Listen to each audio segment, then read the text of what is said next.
ಕನ್ನಡದ economic survey link ಎಲ್ಲರೂ ಇದೆಯಾ? ಆನ್ಲೈನ್ ಕಾಣಿಸ್ತಾ ಇಲ್ಲ. ಕರ್ನಾಟಕದ್ದು ಆನ್ ಮಾಡಿ ಅದು. ಸ್ವಲ್ಪ ಎಲ್ಲಿದೆಯಪ್ಪ ಅದು? ಕಳಿಸಿ ಈಗಲೇ. ಓಪನ್ ಮಾಡ್ಕೋಬೇಕು ಅದಕ್ಕೆ. ಹ್ಮ್. ಯಾರ್ಯಾರು ಬ್ರೈಟ್ 13 ಅಲ್ಲಿ ಕಂಟಿನ್ಯೂ ಹಾಕ್ಬೇಕು ಅಂತಿದ್ದೀರಿ ನಂಗೆ ಹೆಸರು ಕೊಡಿ. ನಾನು ಕಿತ್ತಾಕೋ ಬದಲು ನೀವೇ ಕೊಟ್ಟು ಎರಡರಲ್ಲಿ ಒಂದು. ನಂಗೆ ಒಬ್ಬರೇ ಇರ್ಲಿ ಸಾಕು, ಒಂದೇ ರ್ಯಾಂಕ್ ತರೋಣ. ಈ ಇನ್ಡಿಸಿಪ್ಲಿನ್ ನನಗೆ ಇಷ್ಟ ಆಗ್ತಾ ಇಲ್ಲ. ಎಷ್ಟು ಚೆನ್ನಾಗಿದ್ರೆ ಅಷ್ಟಕ್ಕೆ ಫೋಕಸ್ ಮಾಡ್ತೀನಿ, ನನ್ಗೇನ್ ಬೇಜಾರಿಲ್ಲ. 5 ಜನ ಉಳ್ಕೊಂತೀರಾ, 5 ಜನಕ್ಕೆ ಮಾಡೋಣ, 5 ರ್ಯಾಂಕ್ ಬರ್ಲಿ.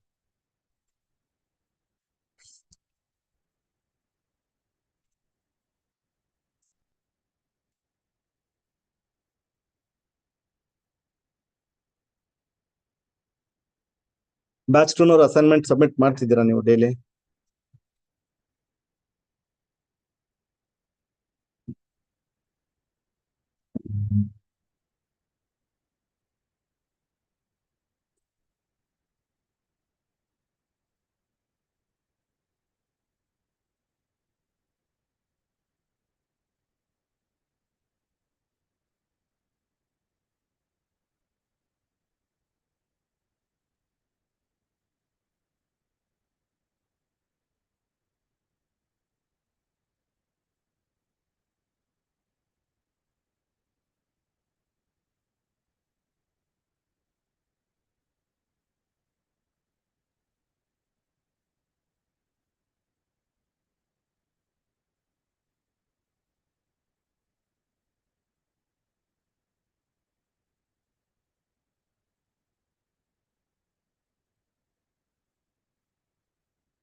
ಇನ್ಸ್ಟಿಟ್ಯೂಟ್ ಎಲ್ಲಿ ಕಳ್ಸಿದ್ರಿ?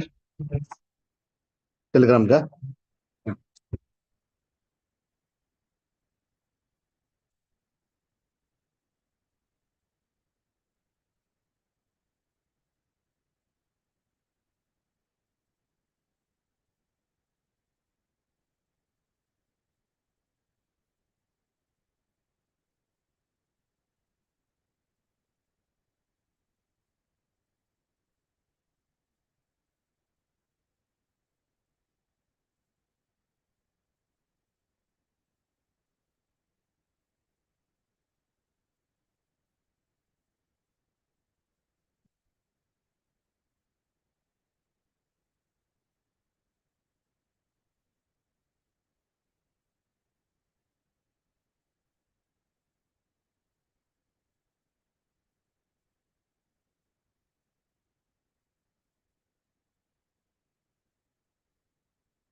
ಅಸೈನ್ಮೆಂಟ್ ಯಾರ್ಯಾರ್ದು ಇವತ್ತಿಲ್ಲ, ಈಗ ನೋಡ್ತೀನಿ. ನಿನ್ನೆವರೆಗೂ ಸುಮ್ಮನೆ ಇದ್ದೆ, ಇವತ್ತು ನೋಡ್ತೀನಿ ಯಾರ್ಯಾರು ಇಲ್ಲ ತೆಗೆದು ಹಾಕ್ತೀನಿ. ಗ್ರೂಪ್ 1 ನಲ್ಲಿ ಅಷ್ಟು ಜನಕ್ಕೆ ಮಾತ್ರ ನಾನು ಕಂಟಿನ್ಯೂ ಮಾಡ್ತೀನಿ. ಟೆಸ್ಟ್ ಬ್ರೇಕ್ ಅಲೌಡ್ ಇದ್ದೀರಾ, ಟೆಸ್ಟ್ ಬರಿಬಹುದು, ಟೆಸ್ಟ್ಗೂ ಅದಕ್ಕೂ ಸಂಬಂಧ ಇಲ್ಲ, ಟೆಸ್ಟ್ ಸಪರೇಟ್ ಆಗಿರುತ್ತೆ. ಸೊ ಬ್ರೈಟ್ 30 ಫಸ್ಟ್ ಗ್ರೂಪ್ ಅಲ್ಲಿ ಇದ್ದವ್ರಿಗೆ ಹೇಳ್ತಾ ಇದ್ದೀನಿ. ಸೆಕೆಂಡ್ ಗ್ರೂಪ್ ಅವ್ರು ಮಾಡ್ತಾ ಇದಾರೆ ವರ್ಕ್. ನೀವು ತಿಳಿದಾಗ ಬರೆಯೋದಾದ್ರೆ ಬರೀರಿ, ನಾವು ಬರೆಯಕ್ಕೆ ಯಾವತ್ತು ಬೇಡ ಅನ್ನಲ್ಲ, ನಿಮ್ಗೆ ಅದ್ ಬೇಕಾ ಬರೀರಿ, ನೋ ಪ್ರಾಬ್ಲಮ್. ಬಟ್ ನನ್ನ ಅಟೆನ್ಷನ್ ಆ ಗ್ರೂಪ್ ಬಗ್ಗೆ ಯಾರು ಅದ್ರಲ್ಲಿ ಇರ್ತೀರ ಅವ್ರಿಗೆ ಜಾಸ್ತಿ ಇರುತ್ತೆ. ಓಕೆ, ಎಕ್ಸ್ಕ್ಯೂಸ್ ಕೊಡೋದ್ರಾಗೆ ಏನೋ ಇದೇ ಇಲ್ಲ.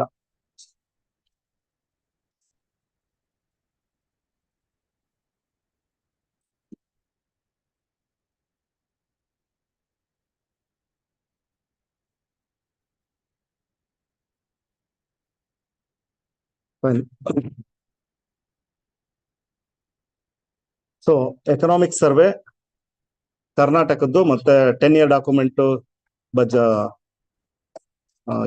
ಸೆಂಟ್ರದು ಮತ್ತೆ ಬಜೆಟ್ಸ್, ಇದಿಷ್ಟು ಕವರ್ ಮಾಡೋಣ.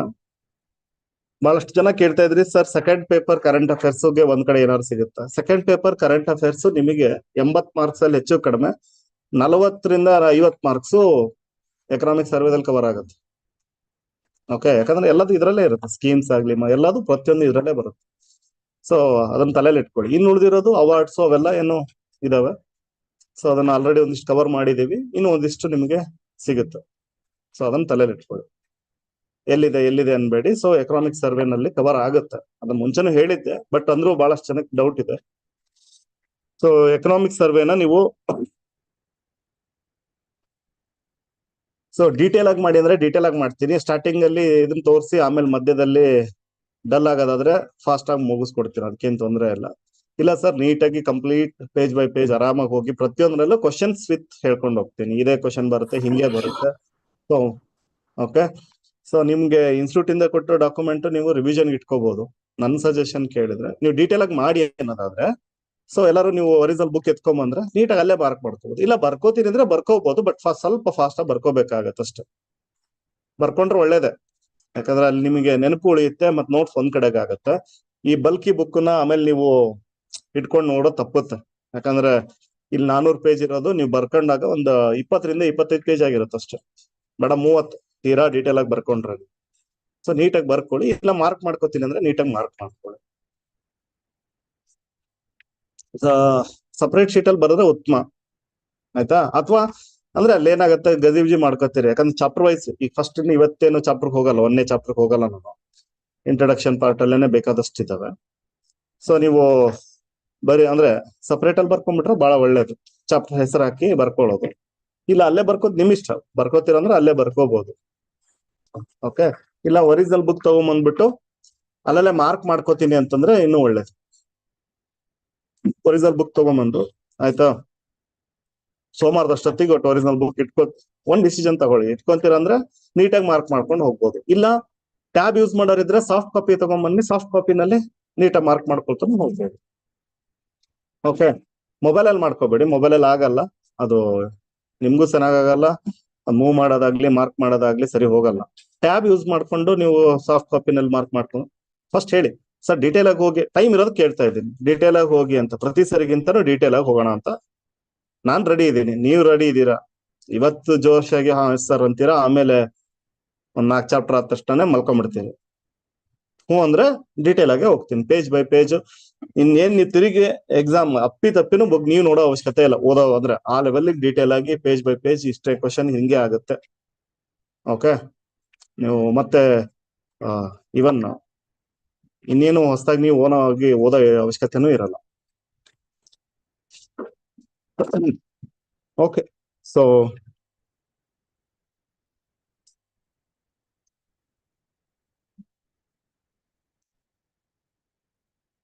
ಹೆಂಗೆ ಡೀಟೇಲ್ ಆಗಿ ಹೋಗೋದಾ ಹೇಗೆ? Right.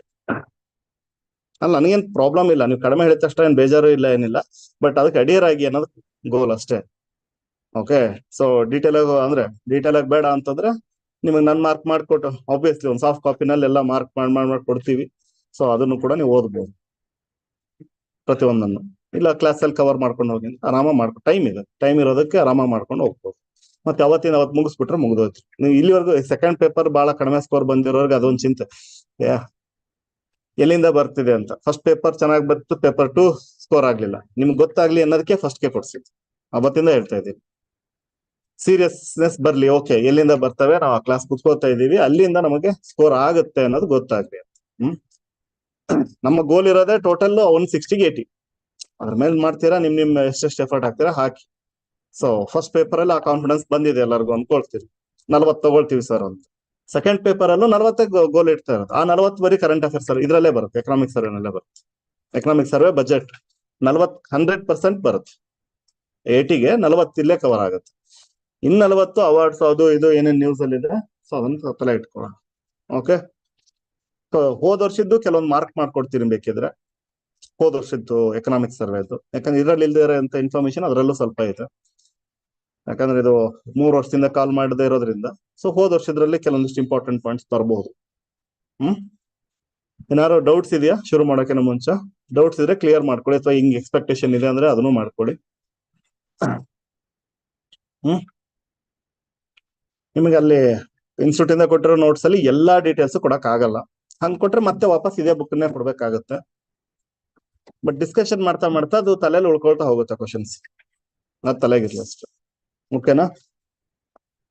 Fine. Economic survey, so centre ಕೊಡುತ್ತೆ, ಸ್ಟೇಟು ಕೊಡುತ್ತೆ. ಏನಿದು ಎಕನಾಮಿಕ್ ಸರ್ವೆ ಡಾಕ್ಯುಮೆಂಟ್? ಯಾವ್ದು ಏನಕ್ಕೆ ಕೊಡುತ್ತೆ ಮತ್ತೆ ಯಾವ್ದ್ರ ಬಗ್ಗೆ, ಯಾರಿಗೋಸ್ಕರ ಕೊಡುತ್ತೆ?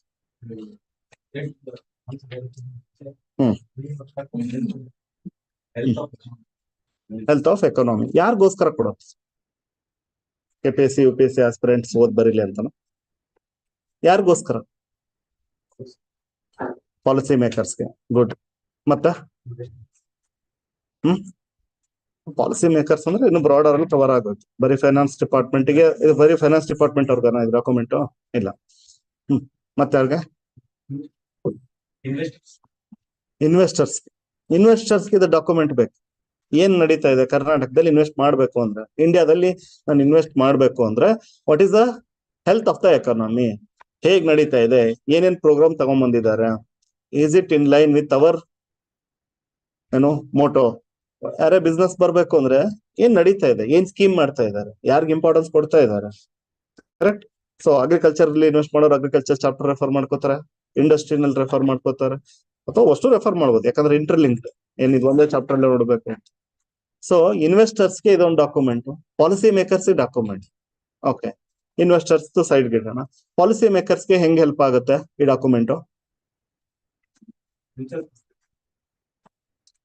ಫ್ಯೂಚರ್ ಪರ್ಸ್ಪೆಕ್ಟಿವ್ ಅಲ್ಲಿ ಹೆಂಗ್ ಪ್ಲಾನ್ ಮಾಡ್ಬೇಕು ಅಂತ.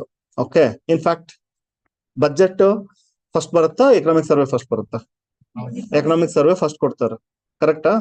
Next budget. ಅಂದ್ರೆ ಬಜೆಟ್ ಪ್ರೆಸೆಂಟ್ ಮಾಡ್ತಿದ್ದಾರೆ ಅಂದ್ರೆ ಎಕನಾಮಿಕ್ ಸರ್ವೆದೆಲ್ಲ ಡಾಟಾ ನಾವು ನೋಡಿದೀವಿ. ನೆಕ್ಸ್ಟ್ ಪ್ರೊಜೆಕ್ಷನ್ಸ್ ಏನ್ ಕೊಡ್ಬೇಕು ಅಂತ ಇದೀವಿ, ಸೊ ಅದನ್ನ ನಾವು ಪ್ಲಾನ್ ಮಾಡ್ತಾ ಇದೀವಿ. ಓಕೆ, ಸೊ ಈ ಎಕನಾಮಿಕ್ ಸರ್ವೆನ ಯಾರು ಆಕ್ಚುಲಿ ಕೊಡೋದು? ಯಾರು ಇದನ್ನ ರೆಡಿ ಮಾಡೋರು? ಯಾರು? ಯಾರಪ್ಪ? ಪ್ಲಾನಿಂಗ್. ಇದೇ ಒಂದು ಕ್ವಶನ್ ಆಗುತ್ತೆ. Okay, planning, program, monitoring and statistics department. ಎಲ್ಲಿ? ಸೆಂಟ್ರಲ್ ಆದ್ರೆ ಡಿಪಾರ್ಟ್ಮೆಂಟ್ ಆಫ್ ಎಕನಾಮಿಕ್ ಅಫೇರ್ಸ್. ಅದೇ ಒಂದು ಕ್ವಶನ್ ಕೊಟ್ಟಿದ್ದ ಒಂದ್ಸರಿ. ಎಲ್ಲರೂ ಹೆಂಗೆ ಅಂದ್ರೆ ಒಮ್ಗೆ ಸೀದಾ ಫಸ್ಟ್ ಚಾಪ್ಟರ್ ಒಳಗೆ ಹೋಗ್ಬಿಡ್ತಾರೆ, ಇನ್ನು ಕವರ್ ನೋಡೋ ಪುರ್ಸೊತ್ತು ಇರೋದಿಲ್ಲ. ಸೊ ಅಲ್ಲೇ question, department of economic affairs. Okay, so ಯಾವುದು? ಸೆಂಟ್ರಲ್ ಗವರ್ಮೆಂಟ್ ಎಕನಾಮಿಕ್ ಸರ್ವೆನ. ಇಲ್ಲಿ ಪ್ಲಾನಿಂಗ್, ಪ್ರೋಗ್ರಾಮಿಂಗ್, ಮಾನಿಟರಿಂಗ್ ಮತ್ತೆ ಸ್ಟಾಟಿಸ್ಟಿಕ್ಸ್ ಡಿಪಾರ್ಟ್ಮೆಂಟ್. ಸೊ ಕೇಳ್ತಾನೆ, ಅದನ್ನೇ ಕೇಳ್ತಾನೆ. ಓಕೆ,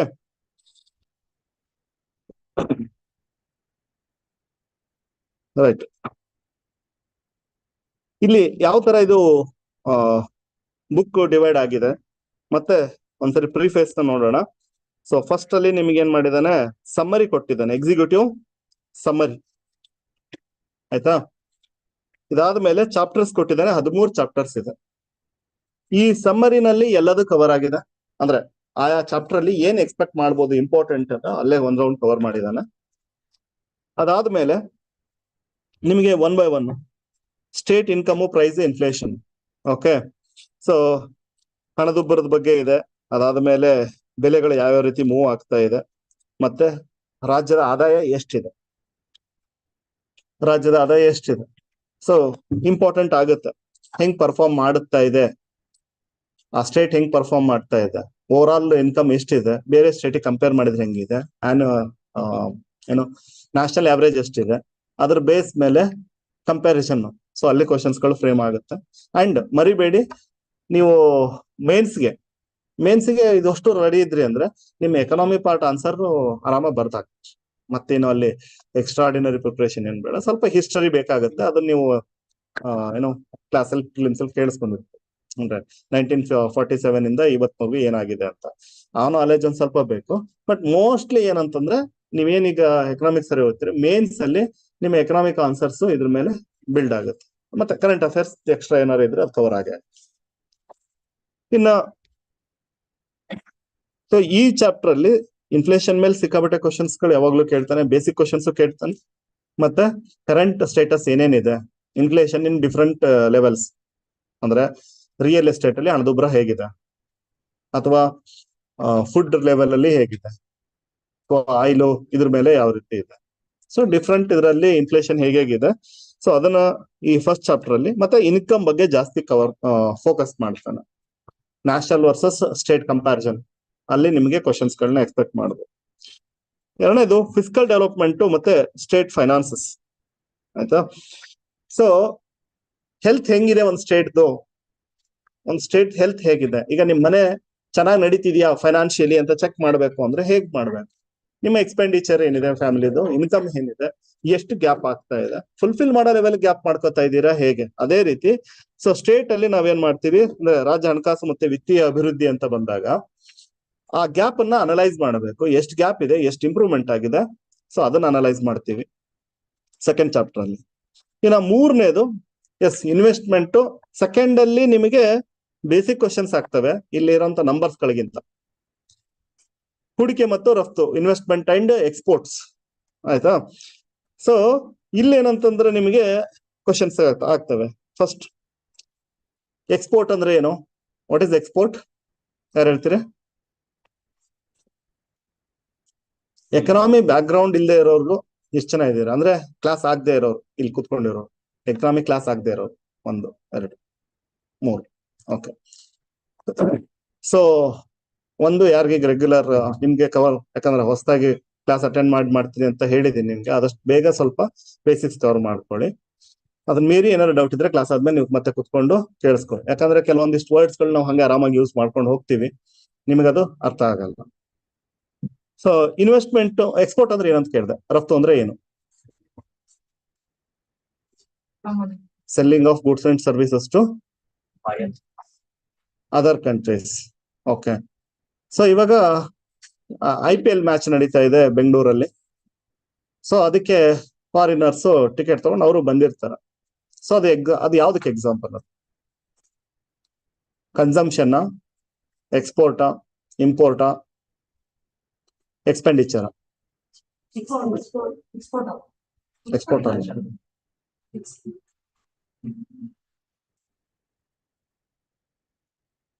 ಎಕ್ಸ್ಪೋರ್ಟ್ ಅದು ಎಕ್ಸ್ಪೋರ್ಟ್ ಅದು ಮತ್ತೆ ಮತ್ತೆ ಬೇಸಿಕ್ ಡೆಫಿನೇಷನ್ ಗಳನ್ನ ಟೆಸ್ಟ್ ಮಾಡ್ಕೊಳ್ಳಿ. ಎಕ್ಸ್ಪೋರ್ಟ್ ಅದು ಕನ್ಸಂಪ್ಷನ್ ಹೆಂಗಾಗತ್ತೆ? ಕನ್ಸಂಪ್ಷನ್ ವಿತ್ ಫಾರಿನರ್ ನಾನು ಹೇಳ್ತಾ ಇರೋದು, ಬಂದು ಬಿಟ್ಟು ಟಿಕೆಟ್ ಇಲ್ಲಿ ತಗೊಂಡಿದ್ದಾರೆ. What is export? ಅದಕ್ಕೆ ಕೇಳಿತ್ತು. ನೀವ್ ಹೇಳ್ಬಿಟ್ರಿ ಈಸಿಯಾಗಿ, ಅದನ್ನ ಅರ್ಥ ಮಾಡ್ಕೊಂಡಿದ್ದೀರಾ? Selling of goods and services to okay foreigners ಅಥವಾ ಫಾರಿನ್ ಕಂಟ್ರಿ. ಮತ್ ನೀವೇನ್ ಮಾಡ್ತಿದ್ದೀರಾ? ಸರ್ವಿಸ್ ಅನ್ನ ಫಾರಿನರ್ಗೆ ದುಡ್ಡು ನಿಮ್ಗೆ ಬರ್ತಾರೆ ಡಾಲರ್ ಅಲ್ಲಿ. ಸರ್ ಟಿಕೆಟ್ ರುಪಿನಲ್ಲೇ ತಗೊಂಡ್ರು, ಫಸ್ಟ್ ಡಾಲರ್ ನ ಕನ್ವರ್ಟ್ ಮಾಡಿ ಇಟ್ಕೊಂಡಿದ್ದಾರೆ. Dollar already we have received the moment they entered India. Correct ಅಲ್ವಾ? ಅದಕ್ಕೆ ಇನ್ವಿಸಿಬಲ್ ಎಕ್ಸ್ಪೋರ್ಟ್ ಅಂತ ಕರೀತೀವಿ. ಎಕ್ಸ್ಪೋರ್ಟ್ ಅಲ್ಲಿ ಇನ್ವಿಸಿಬಲ್, ಯಾಕಂದ್ರೆ ಎಕ್ಸ್ಪೋರ್ಟ್ ಅಂದ್ರೆ ನೀವು ಬರೀ ಬೌಂಡ್ರಿ ನೋಡ್ತಾ ಇರ್ತೀರಿ, ಇದು ಕಣ್ಣಿಗೆ ಕಾಣಿಸ್ತಾ ಇಲ್ಲ. ಈ ರಫ್ತು ಕಣ್ಣಿಗೆ ಕಾಣಿಸ್ತಾ ಇಲ್ಲ ನಿಮಗೆ, ಬಟ್ ಬಂದಿರೋದು ಡಾಲರ್ಸ್. ಓಕೆ, ಸೊ ಸಿಂಪಲ್ ಆಗಿ ಹೇಳೋದಾದ್ರೆ, ನೀವು ಫಾರಿನ್ ಕರೆನ್ಸಿನ ರಿಸೀವ್ ಮಾಡ್ತಾ ಇದ್ದೀರಾ ಅಂದ್ರೆ, income in terms of foreign currency ಬರ್ತಾ ಇದೆ ಅಂತಂದ್ರೆ ಅದ್ರ ಎಕ್ಸ್ಪೋರ್ಟ್ ಆಗಿರುತ್ತೆ. ಅವ್ರು ಫಸ್ಟ್ ಗೆನೆ ಕನ್ವರ್ಟ್ ಮಾಡ್ಕೊಂಡು ಒಳಗ್ ಬಂದಿರ್ತಾರೆ, ಇಲ್ಲಿ ರುಪಿ ಕೊಟ್ಬಿಟ್ಟು ಟಿಕೆಟ್ ತಗೊಂಡಿರ್ಬೋದು. ಸೊ ಕನ್ಸಂಪ್ಷನ್ ಅಲ್ಲ ಅದು. ಓಕೆ, ನಾವು ಮಾಡಿದ್ರೆ ಓಕೆ, ನೀವು ಹೋಗಿದ್ರೆ IPL ಮ್ಯಾಚ್ಗೆ, ಅದು ಯಾವ್ದ್ರಲ್ಲಿ ಬರುತ್ತೆ? ಕನ್ಸಂಪ್ಷನ್ ಅಲ್ಲಿ ಬರುತ್ತೆ, ಅದು ಕನ್ಸಂಪ್ಷನ್ ಅಲ್ಲಿ ಬರುತ್ತೆ. ಓಕೆ, ಸೊ ಎನಿವೆ ಈ ಚಾಪ್ಟರ್ ಅಲ್ಲಿ ನಿಮಗೆ ಇನ್ವೆಸ್ಟ್ಮೆಂಟ್ ಅಂಡ್ ಎಕ್ಸ್ಪೋರ್ಟ್ಸ್ ಚಾಪ್ಟರ್ ಅಲ್ಲಿ ಏನಂತಂದ್ರೆ, ಕ್ವಶನ್ಸ್ ಆಬ್ವಿಯಸ್ಲಿ ತುಂಬಾ ಇಂಟ್ರೆಸ್ಟಿಂಗ್ ಕ್ವಶನ್ಸ್ ಗಳು ಆಗ್ತವೆ. ಯಾವಾಗ್ಲೂ ನಾವು ಬರೀ ಮಾತಾಡ್ತೀವಿ, ಏನ್ ಎಕ್ಸ್ಪೋರ್ಟ್ ಮಾಡ್ತೀವಿ ಅಂತ ಗೊತ್ತಿರೋದಿಲ್ಲ. ಅವನ್ನೇ ಸಿಂಪಲ್ ಕ್ವಶನ್ಸ್ ಮಾಡ್ತಾನೆ. ಏನ್ ಎಕ್ಸ್ಪೋರ್ಟ್ ಮಾಡ್ತೀವಿ, ನಮ್ದು ಯಾವ ಕಂಟ್ರಿನಾಗೆ ಎಕ್ಸ್ಪೋರ್ಟ್ ಮಾಡ್ತೀವಿ, ಡೆಸ್ಟಿನೇಷನ್ ಏನು? ಕರೆಕ್ಟಾ? ಟಾಪ್ 5 ಕಂಟ್ರಿಗಳು, ಟಾಪ್ 5 ಐಟಮ್ಸ್. ಓಕೆ, ನಾವ್ ಯಾವಾಗ ಮಾತಾಡ್ತೀವಿ ಇಂಡಿಯಾ ಬೆಂಗಳೂರು ಅಂತ ತಕ್ಷಣ IT ಅಂತ, ಎಷ್ಟು ಕಾಂಟ್ರಿಬ್ಯೂಷನ್ ಇದೆ? ಡೈರೆಕ್ಟ್ ಕ್ವಶನ್ ಆಗುತ್ತೆ, ಎಷ್ಟು ಕಾಂಟ್ರಿಬ್ಯೂಷನ್? ಸೊ ಯಾರಿಗೆ ಒಬ್ಬ ಕಾಮನ್ ಕ್ಯೂರಿಯಾಸಿಟಿ ಇರೋರಿಗೆ, ಎಸ್ಪೆಷಲಿ ನೀವು ಒಬ್ಬ ಇನ್ವೆಸ್ಟರ್ ಆಗಿ ನೋಡಕ್ ಶುರು ಮಾಡಿದ್ರೆ ಕ್ವಶನ್ ಪೇಪರ್ ಆನ್ಸರ್ ಮಾಡೋದು ಈಸಿ ಆಗುತ್ತೆ. ಅವ್ರ ಏನ್ ಇಟ್ಕೊಂಡ್ ಬರ್ತಾರೆ, ಓಕೆ ಯಾಕೆ ಬೆಂಗಳೂರಿಗೆ ಹೋಗ್ಬೇಕು, ಹೋಗ್ಬೋದಲ್ಲ, ನಾಯ್ಡಾಗ್ ಹೋಗ್ಬೋದು ಅಥವಾ ಪುಣೆಗೆ ಹೋಗ್ಬೋದು, ಯಾಕೆ ಬೆಂಗಳೂರಿಗೆ ಹೋಗ್? ಆ ಮೈಂಡ್ ಸೆಟ್ ಅಲ್ಲಿ ನೀವು ಕ್ವಶನ್ ನೋಡಕ್ ಶುರು ಮಾಡಿದ್ರೆ ನಿಮಗೆ ಆಕ್ಚುಲಿ ಕಷ್ಟ ಆಗದೇ ಇಲ್ಲ ಓದೋದು. ನೆನ್ಪಿಟ್ಕೊಳ್ಬೇಕನ್ನೋ ಪ್ರಶ್ನೆ ಬರಲ್ಲ. ಈಗ ನಾನು ಇನ್ವೆಸ್ಟ್ ಮಾಡ್ಬೇಕು ಇಂಡಿಯಾದಲ್ಲಿ, ಎಲ್ಲಿ ಮಾಡೋಣ, ಯಾವ ಸಿಟಿನಲ್ಲಿ ಮಾಡೋಣ? ಅದ್ರಲ್ಲೂ ಈಗ IT ಮಾಡ್ಬೇಕಂದ್ರೆ ಯಾವ ಸಿಟಿಗೆ ಮಾಡೋಣ, ಅಥವಾ ಬೇರೆ ಮೆಕ್ಯಾನಿಕಲ್ ರಿಲೇಟೆಡ್ ಮಾಡೋದಾದ್ರೆ ಎಲ್ಲಿ ಹೋಗೋದು ಬೆಟರ್? ಸೊ ಎಲ್ಲೆಲ್ಲಿ ಯಾವ ಪಾಲಿಸಿ ಇದೆ ಅಂದ್ರೆ, ಆಕ್ಚುಲಿ UPSC ನೋಡ್ಬೇಕಾದ್ರೆ ಇಲ್ಲಿ ಓಕೆ ಇರೋದ್ರಲ್ಲಿ ಆಯ್ತು. ಡಿಸ್ಟ್ರಿಕ್ಟ್ ವೈಸ್ ಯಾಕೆ ಬೆಂಗಳೂರಿಗೆ ಬರ್ಬೇಕು, ಮೈಸೂರಿಗೆ ಯಾಕೆ ಬೇಡ? ಸೊ ಅದೇ ಕ್ವಶನ್ಸ್ ಏನಂದ್ರೆ ಸೇಮ್ ಲೆವೆಲ್ ಕ್ಯೂರಿಯಾಸಿಟಿನೇ. ಇಂಡಿಯಾದಲ್ಲಿ ಫಸ್ಟ್ ಕರ್ನಾಟಕಕ್ಕೆ ಹೋಗ್ಬೇಕು ಅಂತ ಡಿಸೈಡ್ ಮಾಡ್ಬೇಕು, ಅವನು ಕಂಪೇರ್ ಮಾಡ್ತಾನೆ. ಕರ್ನಾಟಕದಲ್ಲಿ ಬಂದ್ಮೇಲೆ ಕರ್ನಾಟಕದಲ್ಲಿ ಬೆಂಗಳೂರಲ್ಲೇ ಮಾಡ್ಬೇಕಾ ಮೈಸೂರಲ್ಲಿ ಮಾಡ್ಬೇಕಾ, ಎಲ್ಲಿ ರೆಂಟ್ ಚೀಪ್ ಆಗುತ್ತೆ, ಎಲ್ಲಿ ಫೆಸಿಲಿಟೀಸ್ ನೋಡ್ತಾನೆ. ಸೊ ಅದನ್ನ ನೋಡ್ತಾ ನೋಡ್ತಾ ನಿಮಗೆಲ್ಲ ಆರ್ಡರ್ ಗಳು ಸಿಕ್ಬಿಡುತ್ತೆ. ಓಕೆ, ಕಾಂಟ್ರಿಬ್ಯೂಷನ್ ಇಷ್ಟಿದೆ, ಇಲ್ಲಿ ಈ ಫೆಸಿಲಿಟಿ ಇದೆ, ಇಲ್ಲಿ ಈ ಸ್ಕೀಮ್ ಇದೆ. ಸೊ ಆಟೋಮೆಟಿಕ್ ಆಗಿ ಅಷ್ಟು ತಲೆಗುಳಿಯುತ್ತೆ, ಆನ್ಸರ್ ಬರೆಯೋದು ಈಸಿ ಆಗುತ್ತೆ. ಡೋಂಟ್ ರೀಡ್ ಲೈಕ್ ಓಕೆ ಏನೋ ಇದೇ ಪಾಯಿಂಟ್ ನೆನ್ಪಿಟ್ಕೋಬೇಕು. ಆ ಮೈಂಡ್ ಸೆಟ್ ಅಲ್ಲಿ ಓದಿದ್ರೆ ಏನಾಗುತ್ತೆ, ನಿಮಗೆ ನೆನ್ಪುಳಿಯಲ್ಲ. ಅದ್ರ ಬದಲು ಕ್ಯೂರಿಯಾಸಿಟಿಯಿಂದ, ನಾಳೆ ನಾನೇ ಒಬ್ಬ ಆಫೀಸರ್ ಆಗಿ DC ಆಗಿ ಬಂದ್ರೆ ಡೆವಲಪ್ ಮಾಡ್ಬೇಕಂದ್ರೆ ಏನಿದೆ, ಕರೆಕ್ಟಾ? ಅಥವಾ ಕಾಸ್ಟ್ಲಿ ರೆಂಟ್ ಆದ್ರೂ ಯಾಕೆ ಇಲ್ಲಿಗೆ ಬರ್ತಾರೆ? ಪಕ್ಕದಲ್ಲಿ ಮೈಸೂರಿಗೆ ಹೋಗ್ಬೋದಲ್ಲ, ತುಮಕೂರ್ಗೆ ಹೋಗ್ಬೋದಲ್ಲ. ಮೈಸೂರ್ಗೆ ಹೋಗಕ್ ರೆಡಿ ಆಗ್ತಾರೆ, ತುಮಕೂರ್ಗೆ ಹೋಗಕ್ ರೆಡಿ ಆಗಲ್ಲ. ಕರೆಕ್ಟಾ? ಶಾಪ ಅದು ಪಕ್ಕದಲ್ಲಿರುವಂತ ಕೆಲವೊಂದಿಷ್ಟು ಡಿಸ್ಟ್ರಿಕ್ಟ್ ಗಳಿಗೆ. ಹೆಂಗೆ ಅಂದ್ರೆ, ತುಮಕೂರು ಯಾಕೆ ಡೆವಲಪ್ ಆಗಲ್ಲ ಅಂದ್ರೆ, ಜನ ಹೆಂಗೆ ಅಡಿಕ್ಟ್ ಆಗಿ ಪಕ್ಕದಲ್ಲೇ ಬೆಂಗಳೂರು ಇದೆ, ಹೋಗೋಣ. ಒಬ್ಬ ಸ್ಪೆಷಲಿಸ್ಟ್ ತೋರ್ಸ್ಬೇಕಾ, ಇಲ್ಲೇ ಹೋಗೋಣ. ಅಲ್ಲೇ ಹೋಗೋಣ, ಈಸಿ ಆಗ್ಬಿಡುತ್ತೆ. ಹಂಗಾಗಿ ಅಲ್ಲಿ ಡೆವಲಪ್ ಆಗದೇ ಇಲ್ಲ, ಪಕ್ಕದಲ್ಲೇ ಇದ್ರು ಡೆವಲಪ್ ಆಗೋದು. ಮೈಸೂರು ಡೆವಲಪ್ ಆಗಕ್ಕೆ ಟೂರಿಸಂ ಮೇನ್ ಕಾರಣ ಆಗುತ್ತೆ, ಆಮೇಲೆ ಉಳಿದಿದ್ದ ಆಡ್ ಆಗಿದೆ. ಸೊ ಈ ತರ. ಸೊ ಎನಿವೆ ಇನ್ವೆಸ್ಟ್ಮೆಂಟ್ ಯಾವ್ಯಾವ್ದಕ್ ಬರ್ತಾ ಇದೆ, ಓಕೆ ಏರಿಯಾಗಳಿರುತ್ತೆ ಅಂದ್ರೆ ಮೇನ್ಲಿ ನಾವು ಪ್ರೈಮರಿ, ಸೆಕೆಂಡರಿ, ಟರ್ಷಿಯರಿ ಸೆಕ್ಟರ್ಗಳನ್ನ ಇಟ್ಕೊಂಡು ನೋಡ್ತೀವಿ. ಕರೆಕ್ಟಾ? ಸೊ ಕೃಷಿನಲ್ಲಿ ನೋಡ್ತೀವಿ, ಕೈಗಾರಿಕೆ ನೋಡ್ತೀವಿ, ಮತ್ತೆ ಸೇವಾ ವಲಯ, ಸೊ ಸರ್ವಿಸ್ ಸೆಕ್ಟರ್. ಸೊ ಈ ಇನ್ವೆಸ್ಟ್ಮೆಂಟ್ ಗಳು ಯಾವ್ಯಾವ್ದಕ್ಕೆ ಬರ್ತಾ ಇದೆ, ಎಷ್ಟು ಬರ್ತಾ ಇದೆ, ಗವರ್ಮೆಂಟ್ ಪಾಲಿಸಿ ಏನು, ಅದ್ರ ಬಗ್ಗೆ ಫೋಕಸ್ ಮಾಡ್ತೀವಿ. ನೆಕ್ಸ್ಟ್ ರೂರಲ್ ಡೆವಲಪ್ಮೆಂಟ್ ನಿಮಗೆ ಮೇನ್ಸ್ ಅಲ್ಲಿ ಒಂದು ಸಪರೇಟ್ ಚಾಪ್ಟರ್ ಅಂದ್ರೆ ಸೆಕ್ಷನ್ ಇಟ್ಟಿದ್ದಾರೆ. ಸೊ ಹಂಗಾಗಿ ಇಲ್ಲೇನ್ ಓದ್ತೀರಾ ಅಷ್ಟು ಅಲ್ಲಿ ಯೂಸ್ ಡೈರೆಕ್ಟ್ ಆಗಿ ಆಗುತ್ತೆ. ಸೊ ಈ ರೂರಲ್ ಡೆವಲಪ್ಮೆಂಟ್ ಅಂದ್ರೆ ನೇರವಾಗಿ ನೀವೆಲ್ಲ ಅಗ್ರಿಕಲ್ಚರ್ ರಿಲೇಟೆಡ್ ಎಲ್ಲ ಸ್ಕೀಮ್ಸ್. ಓಕೆ, ಒಂದು ಎಷ್ಟು ಲೆವೆಲ್ ಅಲ್ಲಿ ಇದೆ, ಏನು ಕಾಂಟ್ರಿಬ್ಯೂಷನ್ ಇದೆ, ಫೈನಾನ್ಸ್ ಒಂದ್ ಕಡೆಗೆ, ಹಣಕಾಸಿನ ಒಂದ್ ಕಡೆಗೆ ಆದ್ರೆ, ಇನ್ನೊಂದ್ ಕಡೆಗೆ ಏನಪ್ಪಾ ಅಂತಂದ್ರೆ ಯಾವ್ಯಾವ ಸ್ಕೀಮ್ ಇದಾವೆ, ತುಂಬಾ ಸ್ಕೀಮ್ಗಳಿದಾವೆ. ಆಯ್ತಾ, ಆ ಸ್ಕೀಮ್ಗಳು ಅಂದ್ರೆ ಎಂಡ್ ಟು ಎಂಡ್ ಫ್ರಮ್ ಏನೋ ಎಲ್ಲಿಂದ ಸೋಯಿಂಗ್ ಇಂದ ಹಿಡಿದ್ಬಿಟ್ಟು ಮಾರ್ಕೆಟ್ ಬರೋವರೆಗೂ ಆರ್ಡರ್ ನೋಡ್ಬೇಕು. ನೀವ್ ಏನ್ ಮಾಡ್ತೀರಿ, ಓಕೆ ಒಂದ್ ಯಾವ್ದೋ ಸಂಪದ ಸ್ಕೀಮ್ ಇದೆ ಅದನ್ನಷ್ಟೇ ಓದ್ತೀನಿ, ಇನ್ನೊಂದ್ ಯಾವ್ದೋ ಫಸಲ್ ಬಿಮಾ ಯೋಜನೆ ಹಂಗಲ್ಲ ನೋಡ್ಬೇಕು. ಎಂಡ್ ಟು ಎಂಡ್ ನೋಡ್ಕೊಂಡ್ ಬಂದ್ರೆ ನಿಮಗ್ ನೆನ್ಪುಳಿತು. ಅಂದ್ರೆ ನಾನೀಗ ಫಾರ್ಮಿಂಗ್ ಸ್ಟಾರ್ಟ್ ಮಾಡ್ಬೇಕು ಅಂದ್ರೆ, ನಾ ಹೊಸದಾಗಿ ಶುರು ಮಾಡ್ಬೇಕು ಅಂದ್ರೆ ಏನಾರು ಗವರ್ಮೆಂಟ್ ನಂಗೆ ಹೆಲ್ಪ್ ಮಾಡತ್ತಾ, ಅದಕ್ಕೆ ಏನಾರು ಸ್ಕೀಮ್ ಇದೆಯಾ? ಸರಿ, ಶುರು ಮಾಡಕ್ ಮಾಡ್ತೀನಿ. ಎಲ್ಲಿಂದ ಶುರು ಆಗ್ಬೇಕು? ಇನ್ಪುಟ್ ಅಂದ್ರೆ ಫಸ್ಟ್ ವಾಟರ್ ಬೇಕು, ಲ್ಯಾಂಡ್ ಬೇಕು, ಫರ್ಟಿಲೈಸರ್ಸ್ ಬೇಕು, ಪೆಸ್ಟಿಸೈಡ್ಸ್ ಬೇಕು. ನೀವು ಹೋಮ್ವರ್ಕ್ ಮಾಡ್ಬೇಕಾಗಿರೋ ರೀತಿ ಇದೆ ಅಲ್ಲ, ಹಿಂಗಿರ್ಬೇಕು. ಓಕೆ, ಇದಕ್ಕೆ ಏನೇನಿದಾವೆ ಸ್ಕೀಮ್ಸ್? ನಾನೀಗ ಶುರು ಮಾಡಿದೆ, ನೆಕ್ಸ್ಟ್ ಬೆಳೆ ಬೆಳೀತಾ ಇದೆ, ಆ ಟೈಮಲ್ಲಿ ಅದಕ್ಕೆ ಕೇರ್ ತಗೊಳಕ್ಕೆ ಏನೇನಿದಾವೆ? ಹಾರ್ವೆಸ್ಟಿಂಗ್ ಮಾಡ್ತೀವಿ, ಕರೆಕ್ಟಾ? ಫಸಲ್ ಕೈಗೆ ಬಂದಾಗ ನಾನು ಅದನ್ನ ಸ್ಟೋರ್ ಮಾಡಬೇಕು, ಅದಕ್ಕೆ ಏನೇನಿದಾವೆ? ಕೊನೆಗೆ ಅದನ್ನ ಟ್ರಾನ್ಸ್ಪೋರ್ಟ್ ಮಾಡ್ಬೇಕು, ಅದಕ್ಕೆ ಏನಿದೆ? ಮಾರ್ಕೆಟ್ಗೆ ಹೋಗ್ಬೇಕು, ಮಾರ್ಕೆಟ್ ಅಲ್ಲಿ ಏನ್ ಸ್ಕೀಮ್ ಇದೆ? ಇದೆಲ್ಲ ಮಧ್ಯೆ ಮಳೆ ಹೊಡೆದು ಬೆಳೆ ಹಾಳಾಯ್ತು, ಅದಕ್ಕೆ ಏನ್ ಮಾಡುತ್ತೆ ಗವರ್ಮೆಂಟ್? ಇನ್ಸೂರೆನ್ಸ್ ಇದೆಯಾ? ಯಾವ್ಯಾವ ತರ insurance? So end to end ನೋಡೋದ್ ಕಲ್ತ್ಕೊಂಡ್ರೆ ನಿಮಗೆ ಇಂಟ್ರೆಸ್ಟಿಂಗು ಅನ್ಸುತ್ತೆ, ಆನ್ಸರ್ ಬರೆಯೋಕ್ಕೂ ಹೆಲ್ಪ್ ಆಗುತ್ತೆ, ಮತ್ತೆ ಪ್ರಿಲಿಮ್ಸ್ ನೆನ್ಪು ಉಳಿಯುತ್ತೆ. ಬರೀ ಪ್ರಿಲಿಮ್ಸ್ ಅಂತ ಓದಬೇಡಿ, ನಾ ಯಾವಾಗ್ಲೂ ಹೇಳೋದದ, ಬರೀ ಪ್ರಿಲಿಮ್ಸ್ ಅಂದ್ರೆ ಬಹಳ ಈಸಿ. ಅಷ್ಟು ಕ್ವಶನ್ಸ್ ಗಳನ್ನ ಮಾರ್ಕ್ ಮಾಡ್ಬಿಟ್ಟು ನಿಮಗೆ ಈಗೇನ್ ಡಾಕ್ಯುಮೆಂಟ್ ಕೊಟ್ಟಿದ್ದು ಅದಕ್ಕೆ ಇನ್ನೂ ಒಂದು 10 ಪೇಜ್ ಎಕ್ಸ್ಟ್ರಾ ಆಡ್ ಮಾಡ್ಕೊಟ್ಬಿಟ್ರೆ ಮುಗ್ದೋಯ್ತು. ಬಟ್ ಮೇನ್ಸ್ ಬರಿಬೇಕು ಅಂದ್ರೆ ಎಂಡ್ ಟು ಎಂಡ್ ನೋಡಿ, ಡಬಲ್ ಬೆನಿಫಿಟ್ ಇದೆ. ಇಲ್ಲೂ ಬರೀತೀರಿ, ಅಲ್ಲೂ ಬರೀತೀರಿ, ಎಕ್ಸ್ಟ್ರಾ ಟೈಮ್ ಹೋಗುತ್ತೆ, ಬಟ್ ಇಟ್ಸ್ ವರ್ತ್. ಎರಡು ಕಡೆಗೂ ಬೆನಿಫಿಟ್ ಆಗುತ್ತೆ. So rural development same urban development. Rural versus urban ಅಂತ ಬಂದಾಗ ಅರ್ಬನ್ ಚಾಲೆಂಜಸ್ ಬೇರೆ, ರೂರಲ್ ಚಾಲೆಂಜಸ್ ಬೇರೆ, ರೈಟ್? ಸೊ ರೂರಲ್ ಅಲ್ಲಿ ಕಂಪ್ಯಾರಿಸನ್ ಇಟ್ಕೋಬೇಕು, ಎರಡು ಜೊತೆಗೆ ಇಟ್ಕೊಂಡೇ ನೋಡ್ಬೇಕು. ರೂರಲ್ ಅಲ್ಲಿ ಎಜುಕೇಶನ್ ಏನಿದೆ, ಇಲ್ಲೇನಿದೆ. ರೂರಲ್ ಅಲ್ಲಿ ವುಮನ್ ಎಂಪವರ್ಮೆಂಟ್ ಏನಿದೆ, ಇಲ್ಲೇನಿದೆ. ರೂರಲ್ ಅಲ್ಲಿ ಅಗ್ರಿಕಲ್ಚರ್, ಇಲ್ಲಿ ಅಗ್ರಿಕಲ್ಚರ್ ಅಲ್ಲ, ಇಲ್ಲೇನ್ ಜಾಸ್ತಿ ಫೋಕಸ್ ಆಗ್ಬೇಕು? ಇಂಡಸ್ಟ್ರಿನೋ ಅಥವಾ ಸರ್ವಿಸಸ್ಗೋ ಬರುತ್ತೆ. ಹಾಗಾದ್ರೆ ರೂರಲ್ ಇಂಡಸ್ಟ್ರಿ ಇಲ್ವಾ? ಅಲ್ಲೂ ಬರುತ್ತೆ, ಕರೆಕ್ಟ್? ಅಗ್ರಿ ಬೇಸ್ಡ್ ಇಂಡಸ್ಟ್ರೀಸ್ ಅಥವಾ ಬೇರೆ ಇಂಡಸ್ಟ್ರಿಗೂ ಸಪೋರ್ಟ್ ಕೊಡ್ತಾರೆ.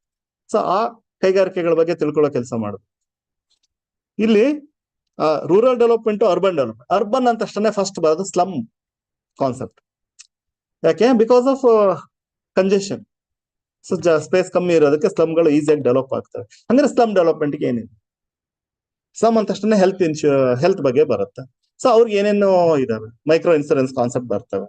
ಸೊ ಹಂಗೆ ರೂರಲ್ ಮತ್ತೆ ಅರ್ಬನ್ ಡೆವಲಪ್ಮೆಂಟ್ ಅಂತ ತಕ್ಷಣ ಆ ಒಂದು ಕಂಪ್ಯಾರಿಸನ್ ಇಟ್ಕೊಂಡು ಸ್ಕೀಮ್ಸ್ ಗಳನ್ನ ಓದಬೇಕು. ಇದು ನೀವು ಮಾಡ್ಬೇಕಾಗಂತ ಹೋಮ್ವರ್ಕ್. ನಾವೆಲ್ಲ ಹೇಳ್ಕೊಟ್ಟಾದ್ಮೇಲೆ ಅದನ್ನ ಅಲ್ಲೇ ಬಿಟ್ರೆ ಅದ್ ನಿಮ್ ತಲೆ ಕುತ್ಕೊಳ್ಳೋದೇ ಇಲ್ಲ. ನೀವೇನ್ ಮಾಡ್ಬೇಕು ಅಂದ್ರೆ ಒಂದ್ಸರಿ ಮುಗಿದ್ಮೇಲೆ ಆ ಚಾಪ್ಟರ್ಗಳನ್ನ ಕಂಪೇರ್ ಮಾಡಿ ನೀವು ಬರ್ಕೊಂಡು ಹೋಗ್ಬೇಕು. ಅವಾಗೇನಾಗತ್ತೆ, ಮೇನ್ಸ್ ರೆಡಿ ಆಗೋದ್ರ ಜೊತೆಗೆ ಪ್ರಿಲಿಮ್ಸ್ ಇಂದ ಅಷ್ಟು ಪಾಯಿಂಟ್ಸ್ ಮೈಂಡ್ ಅಲ್ಲಿ ಉಳಿಯುತ್ತೆ. ಸ್ಕೀಮ್ ಡಿಫ್ರೆನ್ಸ್ ಗಳ ಸಮೇತ ಗೊತ್ತಾಗುತ್ತೆ ಯಾಕೆ ಹಿಂಗಿದೆ ಅಂತ. ಇನ್ನು agriculture and food management. Obviously rural development ಅಲ್ಲಿ ಅಗ್ರಿಕಲ್ಚರ್ ಒಂದು ಪಾರ್ಟ್, ಬಟ್ ಮೇಜರ್ ಪಾರ್ಟ್. ಅದನ್ನ ಸಪರೇಟ್ ಆಗಿ ನೋಡ್ಲೇಬೇಕು. ಆಬ್ವಿಯಸ್ಲಿ ಅಗ್ರಿಕಲ್ಚರ್ ಮತ್ತೆ ಫುಡ್ ಮ್ಯಾನೇಜ್ಮೆಂಟ್. ಆಯ್ತಾ? ಸೊ ನಿಮಗೆ ಅಗ್ರಿಕಲ್ಚರ್ ಅಂದ್ರೆ ಈಗ ಹೇಳ್ದೆ ಆಲ್ರೆಡಿ ಏನ್ ಓದ್ಬೇಕಾಗತ್ತೆ, ಯಾವ ರೀತಿ ಅದ್ರ ಕಾಂಟ್ರಿಬ್ಯೂಷನ್ ಇದೆ ಅಂತ. ಫುಡ್ ಮ್ಯಾನೇಜ್ಮೆಂಟ್ ತುಂಬಾನೇ ಇಂಪಾರ್ಟೆಂಟ್. ಕರೆಂಟ್ ಅಫೇರ್ಸ್ ಅಲ್ಲಿ ಬೇಕಾದಷ್ಟು ಮಾತಾಡಿದೀವಿ. ಸೊ ಆಹಾರ ಭದ್ರತೆ ಅಂತಂದು ಹೇಳ್ಬಿಟ್ಟು ನಾವು ಮಾತಾಡ್ತಾನೆ ಇದ್ದೀವಿ, ಬಟ್ ಇವತ್ತಿಗೂ ಕೂಡ ನ್ಯೂಟ್ರಿಷನ್ ಡಿಫಿಷಿಯನ್ಸಿ, ಹಿಡನ್ ಹಂಗರ್ ಅಂತ ಹೇಳ್ತೀವಿ, ಪೋಷಕಾಂಶಗಳ ಕೊರತೆಯಿಂದ ಹಿಡನ್ ಹಂಗರ್. ಸೊ ಆ ಹಿಡನ್ ಹಂಗರ್ ಕಾನ್ಸೆಪ್ಟ್ ಇಟ್ಕೊಂಡ್ಬಿಟ್ಟು ಯಾಕೆ ಅದು ಪ್ರಾಬ್ಲಮ್ ಇದೆ, ನೀವು ಪ್ರಾಬ್ಲಮ್ ನ ಐಡೆಂಟಿಫೈ ಮಾಡಿದ್ರೆ ಕ್ವಶನ್ಸ್ ಓದೋದು ಈಸಿ ಆಗುತ್ತೆ. ಅಂದ್ರೆ ಈ ಕ್ವಶನ್ ಯಾಕೆ ಬರುತ್ತೆ ಅನ್ನೋ ನಿಮ್ಗೆ ಗೊತ್ತಾಗತ್ತೆ. ಫಸ್ಟ್ ಏನೇನ್ ಪ್ರಾಬ್ಲಮ್ ಇದಾವೆ ಅಂತ ನೋಡಿ. ಯಾಕೆ ಅನಿಮಿಯಾ ಜಾಸ್ತಿ ಇದೆ, ಅರ್ಥ ಆಗ್ತಿದೆಯಲ್ಲ? ಬೇರೆ ಬೇರೆ ಡಿಸೀಸಸ್ ಯಾಕಿದಾವೆ, ಹೆಲ್ತ್ ರಿಲೇಟೆಡ್ ಕೆಲವೊಂದಿಷ್ಟು ಕಾಂಟಿಜಿಯಸ್ ಅಂದ್ರೆ ಹೈಜೀನ್ ರಿಲೇಟೆಡ್ ಆಗುತ್ತೆ, ಕೆಲವೊಂದಿಷ್ಟು ಫುಡ್ ರಿಲೇಟೆಡ್ ಇರುತ್ತೆ. ಸೊ ಹಂಗಾರೆ ಫುಡ್ ರಿಲೇಟೆಡ್ ಅಂದ್ರೆ ಯಾಕೆ ನಾವು ಇದು ಫುಡ್ ಇಂಪಾರ್ಟೆನ್ಸ್ ಕೊಡ್ತಾ ಇದ್ದೀವಿ ಅವಾಗ ಗೊತ್ತಾಗುತ್ತೆ, ನೆನ್ಪುಡಿ.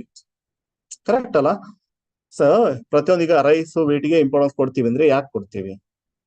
Okay, so major staple food ಆಗಿ ವರ್ಕ್ ಆಗುತ್ತೆ, ಎನರ್ಜಿಗೋಸ್ಕರ ಬೇಕು. ಅದನ್ನ ಬಿಟ್ಟರು ನ್ಯೂಟ್ರಿಷನ್ಗೆ ಯಾವ್ಯಾವ್ದು ಬೆಳಿತೀವಿ. ಸೊ ಯಾವ್ದು ಪ್ರಾಬ್ಲಮ್ ಇದೆ ಫಸ್ಟ್ ನೋಡ್ಕೊಂಡ್ರೆ ನಿಮ್ಗೆ ಇದು ಅರ್ಥ ಆಗ್ಬಿಡುತ್ತೆ ಏನಕ್ಕೆ actually. So pulses, oil seeds ಇವುಗಳಿಗೆ ಇಂಪಾರ್ಟೆನ್ಸ್ ಕೊಡಬೇಕು. ಒಂದು ಎಕನಾಮಿಕ್ ಆಂಗಲ್ ಯಾವಾಗ್ಲೂ ಇರುತ್ತೆ, ತಲೆಗೆ ಇಟ್ಕೊಂಡ್ಬಿಡಿ.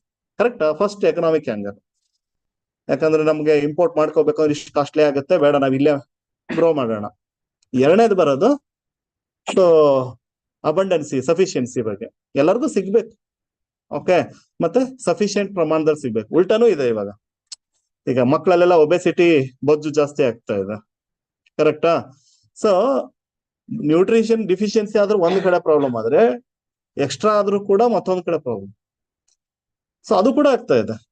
ಸೊ ಎರಡನ್ನೂ ನೋಡ್ಬೇಕಾಗತ್ತೆ. ಅದನ್ನ ಹೆಲ್ತ್ ಡಿಪಾರ್ಟ್ಮೆಂಟ್ ಮೇಲೆ ಬರ್ಡನ್ ಬೀಳುತ್ತೆ. ಸೊ ಹೆಲ್ತ್ ಡಿಪಾರ್ಟ್ಮೆಂಟ್ ಅನಲೈಸ್ ಮಾಡ್ಬೇಕಾದ್ರೆ again you have to connect ಯಾವ್ಯಾವ ರೀಸನ್ಗೆ ಹೆಲ್ತ್ ಸೆಕ್ಟರ್ ಇಂಪಾರ್ಟೆಂಟ್ ಆಗತ್ತೆ, ಯಾಕೆ ಸ್ಪೆಂಡಿಂಗ್ ಬಗ್ಗೆ ನಾವು ಯೋಚನೆ ಮಾಡ್ಬೇಕು. ಔಟ್ ಆಫ್ ಪಾಕೆಟ್ ಎಕ್ಸ್ಪೆಂಡಿಚರ್ ಅಂತ ಹೇಳ್ತೀವಿ. ಅಂದ್ರೇನು? ಗವರ್ಮೆಂಟ್ ಏನೇ ಬೆನಿಫಿಟ್ ಕೊಟ್ರು, ಎಷ್ಟಿದೆ ಇವತ್ತು ಔಟ್ ಆಫ್ ಪಾಕೆಟ್ ಎಕ್ಸ್ಪೆಂಡಿಚರು? ಎಷ್ಟಿದೆ? 100 ರೂಪಾಯಿ ಖರ್ಚಾಗುತ್ತೆ ಅಂದ್ರೆ ಅದರಲ್ಲಿ ನಿಮ್ ಜೋಬಿಂದ ಎಷ್ಟು ದುಡ್ಡು ಹೋಗುತ್ತೆ? ಸರ್ 100 ರೂಪಾಯಿ ನಾವೇ ಕೊಡ್ತೀವಿ. ಎಸ್, ಓಲ್ ಇಂಡಿಯಾ ಅಂತ ಹೇಳ್ತಾ ಇದೆ. ಎಷ್ಟಿದೆ ಔಟ್ ಆಫ್ ಪಾಕೆಟ್ ಎಕ್ಸ್ಪೆಂಡಿಚರ್? 100 ರೂಪಾಯಿದಲ್ಲಿ ಎಷ್ಟು ನಿಮ್ ಕಡೆಯಿಂದ ಹೋಗುತ್ತೆ, ಎಷ್ಟು ಗವರ್ಮೆಂಟ್ ಕಡೆಯಿಂದ ಬರ್ತಾ ಇದೆ? ಎಷ್ಟಿದೆ? ಜಾಸ್ತಿ ಇದೆ. ಎಷ್ಟು? 40? ಇಂಡಿಯಾದ ಅವರೇಜ್ ಅದು. ಓಕೆ, ಸ್ವಲ್ಪ ಪರವಾಗಿಲ್ಲ. 65 ಇತ್ತು. ಓಕೆ, ಅದೇ ಹೇಳಿ 60. ಇವಾಗ ಅಟ್ಲೀಸ್ಟ್ 50 ಲೆವೆಲ್ಗೆ ಬಂದಿದೆ. ಅಂದ್ರೆ ಗವರ್ಮೆಂಟ್ ಅಷ್ಟು ಸ್ಕೀಮ್ ಮಾಡಿದೆ. ಗವರ್ಮೆಂಟ್ ಆಯುಷ್ಮಾನ್ ಭಾರತ್ ಇರ್ಬೋದು, ಕರೆಕ್ಟ್ ವೆಲ್ನೆಸ್ ಸೆಂಟರ್ಸ್ ನೋಡ್ತಾ ಇದ್ದೀರಾ, 1 by 1 ಮಾಡ್ತಾರೆ. ಎರಡ್ ಕಡೆಗೆ ಯಾವಾಗ್ಲೂ ಪ್ರಿವೆಂಟೇಟಿವ್ ಮತ್ತೆ ಕ್ಯೂರೇಟಿವ್ ನೋಡ್ಬೇಕು. ಏನೇ ನೋಡಿದ್ರು ನೀವು ಅದನ್ನ ತಲೆಗೆ ಇಟ್ಕೊಳ್ಳಿ. ಫಸ್ಟ್ ನನ್ನ ಕೈ ಸ್ಟಾಪ್ ಮಾಡಕ್ ಆಗತ್ತ, ಅದನ್ನ ನಿಲ್ಸಕ್ ಆಗತ್ತಾ? ಪ್ರಿವೆಂಟೇಟಿವ್. ಕೋವಿಡ್ ಸ್ಪ್ರೆಡ್ ಆಗ್ತಾ ಇದೆ, ಅದು ಸ್ಪ್ರೆಡ್ ಆದ್ಮೇಲೆ ಸ್ಟಾಪ್ ಮಾಡ. ಆಗಾಯ್ತು, ಅವ್ರಿಗೆ ಬಂದಾಯ್ತು ಕೋವಿಡ್, ಸೊ ಮೆಡಿಸಿನ್ ಕೊಡ್ಬೇಕು. ಸೊ ಪ್ರಿವೆಂಟೇಟಿವ್ ಕ್ಯೂರೇಟಿವ್ ಮಾಡೆಲ್ ಅಲ್ಲೇ ನೋಡೋದನ್ನ ಕಲ್ತ್ಕೊಳ್ಳಿ. ರೈಟ್? ಯಾವ್ದೇ ಇದ್ರಲ್ಲಾದ್ರೂ ಕೂಡ ಆನ್ಸರ್ ರೈಟಿಂಗಿಗೂ ಸೇರಿ ಹೇಳ್ತಾ ಇರೋದು. ಪ್ರಿಲಿಮ್ಸ್ ಅಲ್ಲಿ ನೆನ್ಪಿಟ್ಕೊಳಕ್ ಆಗುತ್ತೆ, ಮೇನ್ಸ್ ಅಲ್ಲಿ ಆನ್ಸರ್ ಬರೆಯಕ್ಕಾಗುತ್ತೆ. ಸೊ ಈಗ ನಾ ಹೇಳಿದ್ದೆ, ಈಗ 65 ಇದ್ದಿದ್ದು 60 ಬರ್ಬೇಕು, 50 ಬಂದಿದೆ ಅಂದ್ರೆ, ರಫ್ಲಿ 50 ಬಂದಿದೆ ಅಂದ್ರೆ, ಮತ್ತೆ ಸ್ಟೇಟ್ ವೈಸ್ ಬೇರೆ ಬೇರೆ ಇದೆ. ಒಂದ್ ಸ್ಟೇಟ್ ಅಲ್ಲಿ ಹೈಯೆಸ್ಟ್ ಇದೆ, ಒಂದ್ ಸ್ಟೇಟ್ ಅಲ್ಲಿ ಅತಿ ಕಡಿಮೆ ಇದೆ. ಆ ಸ್ಟೇಟ್ ಪ್ರೋಗ್ರೆಸ್ ತೋರಿಸುತ್ತದೆ, ಏನೇನ್ ಮಾಡಿದಾರೆ ಅವರು ಅಂತ ಹೇಳ್ಬಿಟ್ಟು. ಸೊ ನೀವು ಪ್ರಿವೆಂಟೇಟಿವ್ ಏನೇನ್ ಮಾಡಿದಾರೆ ನೋಡ್ಬೇಕು. ಯಾವ್ದಕ್ಕೆ ಅದು ಒಂದ್ ಪ್ರಾಬ್ಲಮ್ ಇದೆ ಅಂದ್ರೆ ಪ್ರಿವೆನ್ಷನ್ ಏನ್ ಮಾಡ್ಕೊಂಡ್ ಬಂದಿದ್ದಾರೆ, ಕ್ಯೂರೇಟಿವ್ಗೆ ಏನೇನ್ ಮಾಡ್ಕೊಂಡ್ ಬಂದಿದ್ದಾರೆ. ಆಯ್ತಾ? ಅದು ಬರೀ ಹೆಲ್ತ್ ಸೆಕ್ಟರ್ ಅಂತ ಹೇಳ್ತಿಲ್ಲ, ಎನಿ ಫೀಲ್ಡ್, ಇಂಡಸ್ಟ್ರಿ ಇರ್ಬೋದು, ಅಗ್ರಿಕಲ್ಚರ್ ಇರ್ಬೋದು, ಏನಾದ್ರು ಅಂದ್ರೆ ನೀವೇ ಪ್ರಾಬ್ಲಮ್ ಅಂತ ಹೇಳಿದ್ರೆ ಅದಕ್ಕೆ ಅವಾಗ್ಲೂ ಹುಡ್ಕೋ ರೀತಿ. ನೀವು ಸ್ಕೀಮ್ಗಳು ಏನಿದಾವ ಅಂತ ಹುಡುಕ್ಬೇಕಾದ್ರೆ ಸ್ಕೀಮ್ಗಳು ಲಿಸ್ಟ್ ಇಟ್ಕೊಂಡು ಓದೋದಲ್ಲ, ಈ ಸ್ಕೀಮ್ ಏನಕ್ಕಿದೆ. ಓಕೆ, ಸೊ ಕೃಷಿ ಮತ್ತೆ ಆಹಾರ ನಿರ್ವಹಣೆಯಲ್ಲಿ ಸೊ ನಿಮಗೆ ಕ್ವಶನ್ಸ್ ಡೌಟ್ ಇರೋದೇ 3 ಸೆಕ್ಟರ್ ಮೇಲೆ ಅವ್ನು ಫೋಕಸ್ ಮಾಡೇ ಮಾಡ್ತಾನೆ. ಅಂಡ್ ನೈಸರ್ಗಿಕ ಸಂಪನ್ಮೂಲ ನಿರ್ವಹಣೆ ಮತ್ತು ಪರಿಸರ, ನ್ಯಾಚುರಲ್ ರಿಸೋರ್ಸಸ್ ಮತ್ತೆ ಎನ್ವೈರನ್ಮೆಂಟ್. ಆಯ್ತಾ? ಸೊ ಇದನ್ನ ನೀವು ಆಕ್ಚುಲಿ ಎನ್ವೈರನ್ಮೆಂಟ್ ಸಬ್ಜೆಕ್ಟ್ ಅನ್ನ ಡೀಟೇಲ್ ಆಗಿ ಓದಿರ್ತೀರಿ, ಸ್ವಲ್ಪ ಕವರೇಜ್ ಜಾಸ್ತಿ ಇರುತ್ತೆ. ಅಂಡ್ ಇಂಡಸ್ಟ್ರಿ, ಎಸ್, ಅಗ್ರಿಕಲ್ಚರ್ ಹೆಂಗ್ ಇಂಪಾರ್ಟೆನ್ಸ್ ಕೊಡ್ತೀರಾ, ಇಂಡಸ್ಟ್ರಿ ಟೈಪ್ ಆಫ್ ಇಂಡಸ್ಟ್ರಿಗಳು ಅಂದ್ರೆ ಅಗ್ರಿ ಬೇಸ್ಡ್ ಇಂಡಸ್ಟ್ರಿ ಇರುತ್ತೆ. Okay, so industry mainly depend ಆಗೋದೇ ಪ್ರೈಮರಿ ಸೆಕ್ಟರ್ ಮೇಲೆ. ಕರೆಕ್ಟಾ? ಪ್ರಾಥಮಿಕ ವಲಯದ ಮೇಲೆನೆ ಕೈಗಾರಿಕೆಗಳು ನಿಂತ್ಕೊಂಡಿರೋದು. ಸೊ ಅದು ಸಪ್ಲೈ ಚೈನ್ ಎಷ್ಟರ ಮಟ್ಟಿಗೆ ಕರೆಕ್ಟ್ ಇದೆ ಅನ್ನೋದು ನೋಡ್ಬೇಕು. ಸಪ್ಲೈ ಚೈನ್ ಅಂದ್ರೆ ಏನು? ಈಗ ನಾನು ಟೊಮೆಟೊ ಕೆಚಪ್ ಇಂಡಸ್ಟ್ರಿ ಮಾಡ್ತೀನಿ, ಟೊಮೆಟೊ ಸಪ್ಲೈ ಇಲ್ಲ ಅಂತಂದ್ರೆ ಆ ಇಂಡಸ್ಟ್ರಿ ಸರ್ವೈವ್ ಆಗಲ್ಲ. ಕರೆಕ್ಟ್ ಅಲ್ಲ? ಸೊ ನಾನೀಗ ಬ್ರೆಡ್ ಮಾಡ್ತೀನಿ, ವೀಟ್ ಸಪ್ಲೈ ಇಲ್ಲ ಅಂದ್ರೆ ಆಗಲ್ಲ. ಸೊ ಎಲ್ಲಿ ಮ್ಯಾಚಿಂಗ್ ಇಲ್ಲ, ಏನ್ ಪ್ರಾಬ್ಲಮ್ ಇದೆ, ಅಲ್ಲಿ ನಿಮ್ಗೆ ಸ್ಕೀಮ್ಗಳಾಗಿರ್ತವೆ. ಪ್ರತಿ ಸ್ಕೀಮ್ ಹಿಂದ್ಗಡೆಗೆ ಏನಕ್ಕಾಗಿದೆ ಅಂತ ಹುಡುಕಿ. ಓಕೆ, ಮತ್ತೊಂದ್ ಸ್ವಲ್ಪ ಹೊಸ ಇನ್ಸೈಟ್ ಕೂಡ ಸಿಗ್ತಾ ಹೋಗುತ್ತೆ. ಓಕೆ, ಸುಮ್ನೆ ಓದ್ಬಿಡ್ತೀರ ಸ್ಕೀಮ್ ಹಿಂಗಿದೆ, ಈ ತರ ಸಬ್ಸಿಡಿ ಕೊಡ್ತಾರೆ, ಯಾಕೆ ಕೊಡ್ತಾ ಇದಾರೆ ಸಬ್ಸಿಡಿ, ನೀಡ್ ಏನಿದೆ, ಅಲ್ಲಿ ನಿಮ್ಗೊಂದು ಪಾಯಿಂಟ್ ಹೊರಗಡೆ ಬರುತ್ತೆ ನೆನ್ಪುಳಿಯಕ್ಕೆ. ಆಯ್ತಾ? ಸೊ ಅದೇ ತರ ಇವಾಗಂತೂ ಹೈಯೆಸ್ಟ್ ಇಂಪಾರ್ಟೆನ್ಸ್ ಕೊಡ್ತಿರೋದು skill, entrepreneurship, employment, labour welfare. Correct ಅಲ್ವಾ? ಕೌಶಲ್ಯಕ್ಕೆ ಜಾಸ್ತಿ ಒತ್ತು ಕೊಡ್ತಾ ಇದ್ದೀವಿ. ಸ್ಕಿಲ್ ಇಂಡಿಯಾ ಪ್ರೋಗ್ರಾಮ್ ಇರ್ಬೋದು, ಉದ್ಯಮಶೀಲತೆ, ಎಂಟರ್ಪ್ರಿನರ್ಸ್ ನ ಡೆವಲಪ್ ಮಾಡಕ್ಕೆ ನಾವು ಮುದ್ರಾ ಯೋಜನೆ ಇರ್ಬೋದು. ಕರೆಕ್ಟ್ ಅಲ್ಲ? ಅದ್ರಲ್ಲೂ ಡಿಫ್ರೆಂಟ್ ಟೈಪ್, ಶಿಶು, ಕಿಶೋರ್, ತರುಣ್ ಅಂತ ಹೇಳ್ಬಿಟ್ಟು ಬ್ಯಾಂಕ್ ಲೋನ್ಗಳು ಸಿಗೋದು ವಿಚಾರದಲ್ಲಿ. ಇನ್ನು ಅದ್ರ ಜೊತೆಗೆ ಸ್ಟಾರ್ಟ್ಅಪ್ ಗಳಿಗೆ ಟ್ಯಾಕ್ಸ್ ಹಾಲಿಡೇಸ್ ಕೊಡೋದು, ಬಟ್ ಸ್ವಲ್ಪ ಕಮ್ಮಿನೇ. ನಮ್ಮ ಇಂಡಿಯಾ ಬೇರೆ ಕಂಟ್ರಿ ಕಂಪೇರ್ ಮಾಡಿದ್ರೆ ಬಹಳ ಕಮ್ಮಿ ಬೆನಿಫಿಟ್ಸ್ ಸ್ಟಾರ್ಟ್ಅಪ್ ಗಳಿಗೆ ಅವ್ರು ಕೊಡ್ತಾ ಇರುವಂತದ್ದು. ಅಂಡ್ ಲೇಬರ್ ವೆಲ್ಫೇರ್ಗೆ ಏನೇನ್ ಮಾಡಿದ್ದಾರೆ, ಸೊ ಇವ ರೀಸೆಂಟ್ ಆಗಿ ಕರೆಂಟ್ ಅಫೇರ್ಸ್ ಅಲ್ಲಿ ನೋಡಿದ್ವಿ, ಏನು ಗಿಗ್ ವರ್ಕರ್ಸ್, ಈ ಸ್ವಿಗ್ಗಿ ಝೊಮ್ಯಾಟೋದವ್ರಿಗೆಲ್ಲ ಇನ್ಸೂರೆನ್ಸ್ ಎಷ್ಟು ನೆನ್ಪಿದ್ಯಾ? 4 lakhs. Very good. ಅದರಲ್ಲಿ 2 lakhs life insurance. Okay, so Karnataka ಮಾಡಿದೆ. ಸೊ ಆ ತರದ್ದು. ಓಕೆ, ಇನ್ನ ಅಂದ್ರೆ ಈ ಚಾಪ್ಟರ್ ಅಲ್ಲಿ ನಿಮಗೆ ಕ್ವಶನ್ಸ್ಗಳು ನಿಮಗೆ ಫಸ್ಟ್ ಚಾಪ್ಟರ್ ಅಲ್ಲಿ ಇರುತ್ತೆ ಜಾಸ್ತಿ. ನೆಕ್ಸ್ಟ್ 3rd ಚಾಪ್ಟರ್ ಇನ್ನ 4th ಜಾಸ್ತಿ ಇರುತ್ತೆ. ಅದಾದ್ಮೇಲೆ 6th 8th ಫೋಕಸ್ ಮಾಡಿದ್ರೆ, ಜಸ್ಟ್ ಪ್ರಿಯಾರಿಟಿಗೆ ಹೇಳ್ತಾ ಇದೀನಿ ಅಷ್ಟೇನೆ. ಎಲ್ಲಾದ್ರೂ ಓದ್ತೀವಿ. ಸರ್ ರಿಪೀಟ್ ಮಾಡಿ. First, then 3rd, 4th, 6th, then 9th, then 10, 11.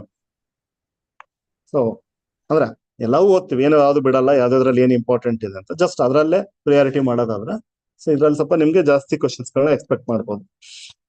And infrastructure, so ಇವತ್ತು ಹೆಂಗೆ ಸ್ಕಿಲ್ಗೆ ಎಷ್ಟು ಇಂಪಾರ್ಟೆನ್ಸ್ ಕೊಡ್ತಾ ಇದೀವಿ, ಇನ್ಫ್ರಾಸ್ಟ್ರಕ್ಚರ್ಗೂ ಅಷ್ಟೇ ಇಂಪಾರ್ಟೆನ್ಸ್ ಕೊಡ್ತಾ ಇದೀವಿ. ಕರೆಕ್ಟಾ? ಸಿ, ಈ infrastructure, what is infrastructure? Basically infrastructure ಅಂದ್ರೆ ಏನು? ಯಾವ್ದನ್ನ ಇನ್ಫ್ರಾಸ್ಟ್ರಕ್ಚರ್ ಅಂತ ಕರಿತೀವಿ? ಈಗ ಇದು ಕ್ಲಾಸ್ ರೂಮ್, ಇದು ಇನ್ಫ್ರಾಸ್ಟ್ರಕ್ಚರ್ ಹೌದಾ? ಯಾಕೆ ಇದನ್ನ ಇನ್ಫ್ರಾಸ್ಟ್ರಕ್ಚರ್ ಅಂತ ಕರಿತೀವಿ? ಅದೇ ಸಪೋರ್ಟ್ ಸಿಸ್ಟಮ್. ಒಂದ್ ವರ್ಡ್ ಅಲ್ಲಿ ಹೇಳೋದಾದ್ರೆ ಸಪೋರ್ಟ್ ಸಿಸ್ಟಮ್ ಇದು. ಈಗ ಒಂದ್ ಕ್ಲಾಸ್ ಕೇಳಬೇಕು, ನಾವಿಲ್ಲಿ ಎಕನಾಮಿ ನಾಲೆಜ್ ಅನ್ನ ನಿಮ್ಗೆ ಟ್ರಾನ್ಸ್ಫರ್ ಮಾಡ್ಬೇಕು ಅಂದ್ರೆ, ಓಕೆ, ಒಂದು ಸಿಸ್ಟಮ್ ಪ್ರೊವೈಡ್ ಮಾಡ್ತೇವೆ, ಸಪೋರ್ಟ್ ಸಿಸ್ಟಮ್ ಇದು.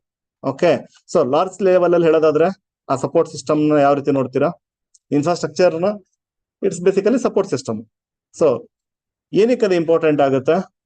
ಇದನ್ನ ತುಂಬಾ ಲೇಟ್ ಆಗಿ ಐಡೆಂಟಿಫೈ ಮಾಡ್ಕೊಂಡಿದೀವಿ ನಾವು. ಸ್ವಲ್ಪ ಇನ್ಫ್ರಾಸ್ಟ್ರಕ್ಚರ್ ನ ಮುಂಚೆ ಹೆಂಗೆ ಅಂದ್ರೆ, ಅದೊಂದು ಈಗ ಉದಾಹರಣೆಗೆ ಒಂದು ಪೋಸ್ಟಲ್ ಸರ್ವಿಸ್ ಅಥವಾ ಹೋಮ್ ಡೆಲಿವರಿ ಸರ್ವಿಸ್, ಇದೊಂಥರ ನಾವು ಲಕ್ಸುರಿ ತರ ಟ್ರೀಟ್ ಮಾಡಿದ್ವಿ.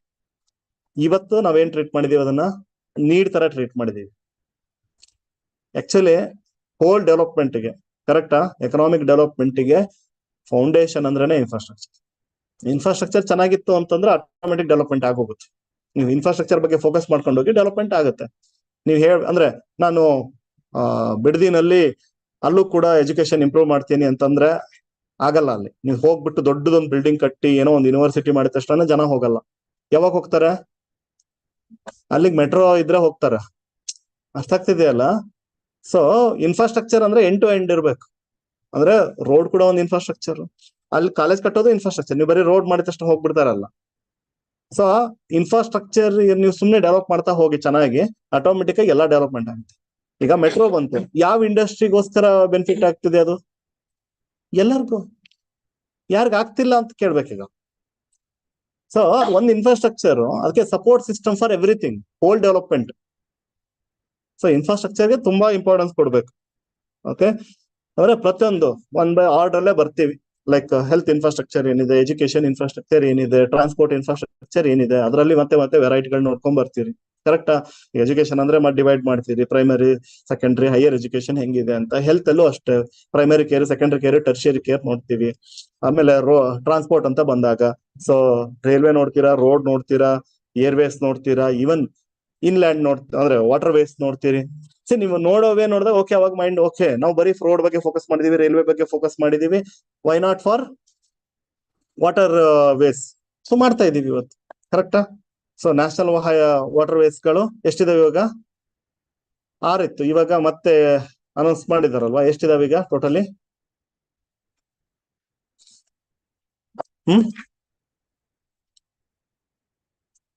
ಸೊ ಅಂದ್ರೆ ಫೋಕಸ್ ಇನ್ಫ್ರಾಸ್ಟ್ರಕ್ಚರ್ ನೀವು ರೆಡಿ ಮಾಡ್ಕೊಟ್ರೆ ಅದು ಬೇರೆಯವ್ರಿಗೆ ಹೆಲ್ಪ್ ಆಗೇ ಆಗುತ್ತೆ. ಇದಕ್ಕೆ ಹೆಲ್ಪ್ ಆಗುತ್ತೆ, ಅದಕ್ಕೆ ಹೆಲ್ಪ್ ಆಗುತ್ತೆ, ಎಲ್ಲಾರ್ಗು ಹೆಲ್ಪ್ ಆಗುತ್ತೆ. ಈ ಇಂಡಸ್ಟ್ರಿ ಅಂತ ಏನಿಲ್ಲ. ಈಗ ಒಂದ್ರೆ ಮೆಟ್ರೋ ಬಂತು ಅಂದ್ರೆ ಇವತ್ತು ದೂರದ ಪ್ಲೇಸಸ್ ಇಂದ ಎಲ್ಲ ಆರಾಮಾಗಿ ಇನ್ಸ್ಟಿಟ್ಯೂಟ್ ಬರಕ್ ಆಗುತ್ತೆ. ಸೊ ಇದಕ್ಕೋಸ್ಕರ ಅದನ್ನ ಇನ್ಫ್ರಾಸ್ಟ್ರಕ್ಚರ್ ಮಾಡಿಲ್ಲ. ಅದನ್ನ ಹೇಳೋದು, ಇನ್ಫ್ರಾಸ್ಟ್ರಕ್ಚರ್ ಅಡ್ವಾಂಟೇಜ್ ಎಲ್ಲಾ ಸೆಕ್ಟರ್ನು ಡೆವಲಪ್ ಮಾಡುತ್ತೆ. ಈಕ್ವಲ್ ಇಂಪಾರ್ಟೆನ್ಸ್ ಎಲ್ಲದಕ್ಕೂ ಸಿಕ್ಬಿಡುತ್ತೆ, ಇದಕ್ಕೆ ಅಂತ ಏನಿಲ್ಲ. ಕರೆಕ್ಟ್? ಸೊ ಅವಾಗ ಏನಾಗುತ್ತೆ ಅಂದ್ರೆ, ಇವಾಗ ಸಿಟಿ ಪ್ಲಾನಿಂಗ್ ಕೂಡ ಉದಾಹರಣೆಗೆ ಸಿಟಿ ಕಂಜೆಷನ್ ಎಲ್ಲ ಕಡಿಮೆ ಆಗಕ್ಕೆ ಶುರು ಆಗುತ್ತೆ. ಮೆಟ್ರೋ ನಿಮಗೆ ದಾಬಸ್ಪೇಟೆ ಅಥವಾ ತುಮಕೂರ್ವರೆಗೂ ಎಕ್ಸ್ಟೆಂಡ್, ಈ ಕಡೆಗೆ Mysuru road full end extend. ಜಾಸ್ತಿ ದೂರ ಸರ್ವಿಸ್ ಸಿಕ್ಕಷ್ಟು ಜನ ಏನ್ ಮಾಡ್ತಾರೆ, ಒಂದೇ ಕಡೆ ಇಲ್ಲೇ ಇರ್ಬೇಕು ಅಂತೇನಿಲ್ಲ, ಯು ಕ್ಯಾನ್ ಸ್ಟೇ ಔಟ್ಸ್ಕಟ್ಸ್, ಸ್ವಲ್ಪ ದೂರ ಹೋಗ್ಬೋದು ಅಂತ. ಸೊ ಆಟೋಮೆಟಿಕ್ ನೋಡಿ, ಸಿಟಿ ಅರ್ಬನ್ ಪ್ಲಾನಿಂಗಿಗೆ, ಟ್ರಾಫಿಕ್ ಮ್ಯಾನೇಜ್ಮೆಂಟ್ಗೆ ಪೂರ್ತಿ ಹೆಲ್ಪ್ ಆಗೋಗುತ್ತೆ. ಸೊ ಇನ್ಫ್ರಾಸ್ಟ್ರಕ್ಚರ್ ಅನ್ನೋದು ಓವರ್ ಆಲ್ ಡೆವಲಪ್ಮೆಂಟ್ ಬೇಕಾಗಿರುವಂತದ್ದು. ಸೊ ಹಂಗಾಗಿ ಇನ್ಫ್ರಾಸ್ಟ್ರಕ್ಚರ್ಗೆ ನಾವು 2010 ಆನ್ವರ್ಡ್ಸ್ ಓಕೆ ಇನ್ಫ್ರಾಸ್ಟ್ರಕ್ಚರ್ಗೆ ಇಂಪಾರ್ಟೆನ್ಸ್ ಕೊಡಕ್ ಶುರು ಮಾಡಿದ್ದೀವಿ. ಓಕೆ, ಪರ್ಟಿಕ್ಯುಲರ್ಲಿ 15 ಆನ್ವರ್ಡ್ಸ್ ಇನ್ನು ಸ್ವಲ್ಪ ಜಾಸ್ತಿ ಆಕ್ಸಲರೇಟ್ ಆಗುತ್ತಾ ಹೋಗುತ್ತೆ ಇನ್ಫ್ರಾಸ್ಟ್ರಕ್ಚರ್ಗೆ. ಲಾಜಿಸ್ಟಿಕ್ಸ್ ಎಸ್ಪೆಷಲಿ, ಇವಾಗ ಮುಂಚೆ ಎಲ್ಲ ಅದೇ ಒಂದಲ್ಲ, ಡೋರ್ ಡೆಲಿವರಿ ಸರ್ವಿಸ್ ಅನ್ನೋದ್ರ ಒಂದು ಲಕ್ಸುರಿ ತರ ಟ್ರೀಟ್ ಮಾಡೋರು, ಇವತ್ತದು ನಾರ್ಮ್ ಆಗಿದೆ. ಸೊ ಮಿನಿಮಮ್ ಅದು ಬೇಕೇ ಬೇಕು ಅನ್ನೋ ಲೆವೆಲ್ಗೆ ಆಗಿದೆ. ನೋಡಿ, ಪ್ರೊಫೆಷನಲಿಸಮ್ ಬೆಳೀತಾ ಇದೆ ಎಲ್ಲಾ ಫೀಲ್ಡ್ ಅಲ್ಲಿ. ಇವಾಗ ಅದೊಂದು profession. What is the difference? ಈಗ ಡೆಲಿವರಿ ಮಾಡೋದು ಒಂದು ಪ್ರೊಫೆಷನ್ ಆಗಿ ಕನ್ವರ್ಟ್ ಆಗಿ, what is the difference? Profession ಅಂತ ಯಾವ್ದಕ್ಕಂತೀವಿ? ಯಾವ್ದನ್ನು ಪ್ರೊಫೆಷನ್ ಅಂತೀವಿ? Yes, which is more systematic and streamlined. ಕರೆಕ್ಟಾ? ಅಂದ್ರೆ ಹೆಂಗ್ ಬೇಕಂಗೆ ಎಪಿಸೋಡ್ ಆಗಿ ಏನೋ ಒಂದ್ ಮುಟ್ಸೋದಲ್ಲ, ಅವರು ತುಂಬಾ ಪ್ಲಾನ್ ಮಾಡ್ಕೊಂಡು ಮಾಡ್ಬೇಕಾಗತ್ತೆ. ಓಕೆ, ಸೊ ಇಷ್ಟೇ ಒಂದ್ ದಿವಸದಲ್ಲಿ ಮುಟ್ಟಿಸ್ತೀವಿ ಅಂದ್ರೆ ಒಂದ್ ದಿವಸದಲ್ಲಿ ಮುಟ್ಟಿಸ್ತೀವಿ, ಗೊತ್ತಲ್ವಾ? 15 minutes ಅಲ್ಲಿ ಡೆಲಿವರಿ ಮಾಡ್ತೀವಿ. ಸೊ ಅದಕ್ಕೆಲ್ಲ ಪ್ಲಾನಿಂಗ್ ಬೇಕಾಗುತ್ತೆ. ಏನೋ ಒಂದು ಎಪಿಸೋಡ್ ಓಕೆ ತಂದು ಕೊಡ್ತೀನಿ ಬಿಡಿ ಅಂತ ಅಲ್ಲ. ಸೊ ಪ್ರೊಫೆಷನ್ ನ ಕನ್ವರ್ಟ್ ಆಗ್ತಾ ಇದಾವೆ ಅಂದ್ರೆ ಸ್ಪೆಷಲೈಸೇಷನ್. ಪ್ರೊಫೆಷನ್ಗೆ ಮೇನ್ ಬರೋದೇ ಸ್ಪೆಷಲೈಸೇಷನ್. ವಿಶೇಷ ಪ್ರಾವೀಣ್ಯತೆ ಇದ್ದಾಗ ನೀವು ಅದನ್ನ ಪ್ರೊಫೆಷನ್ ಅಂತ ಕರಿತೀರಿ. ಕರೆಕ್ಟಾ? ಸೊ ಹಂಗಾಗಿ ಇನ್ಫ್ರಾಸ್ಟ್ರಕ್ಚರ್ಗೆ ಇಂಪಾರ್ಟೆನ್ಸ್ ಕೊಡ್ತೀರಿ. At the same time human development, ಅದನ್ನ ಹೇಳೋ ಅವಶ್ಯಕತೆನೇ ಇಲ್ಲ. ಈಗ ಆಕ್ಚುಲಿ ಓವರ್ಲ್ಯಾಪಿಂಗ್ ಅದ ಸ್ಕಿಲ್ ಅಲ್ಲಿ ಹೇಳಿದ್ವಿ. ಸೊ ಹ್ಯೂಮನ್ ಡೆವಲಪ್ಮೆಂಟ್ ಇಂಡೆಕ್ಸ್ ಇದೆ. ಬೇಸಿಕಲಿ ಅದೇನೇ ನೋಡುತ್ತೆ ಹ್ಯೂಮನ್ ಡೆವಲಪ್ಮೆಂಟ್ ಇಂಡೆಕ್ಸ್? ಮಾನವ ಅಭಿವೃದ್ಧಿ ಸೂಚ್ಯಂಕ. ಹೆಲ್ತ್ ನೋಡುತ್ತೆ, ಎಜುಕೇಶನ್ ನೋಡುತ್ತೆ, ಲೈವ್ಲಿಹುಡ್, ಸ್ಟ್ಯಾಂಡರ್ಡ್ ಆಫ್ ಲಿವಿಂಗ್. ಕರೆಕ್ಟಾ?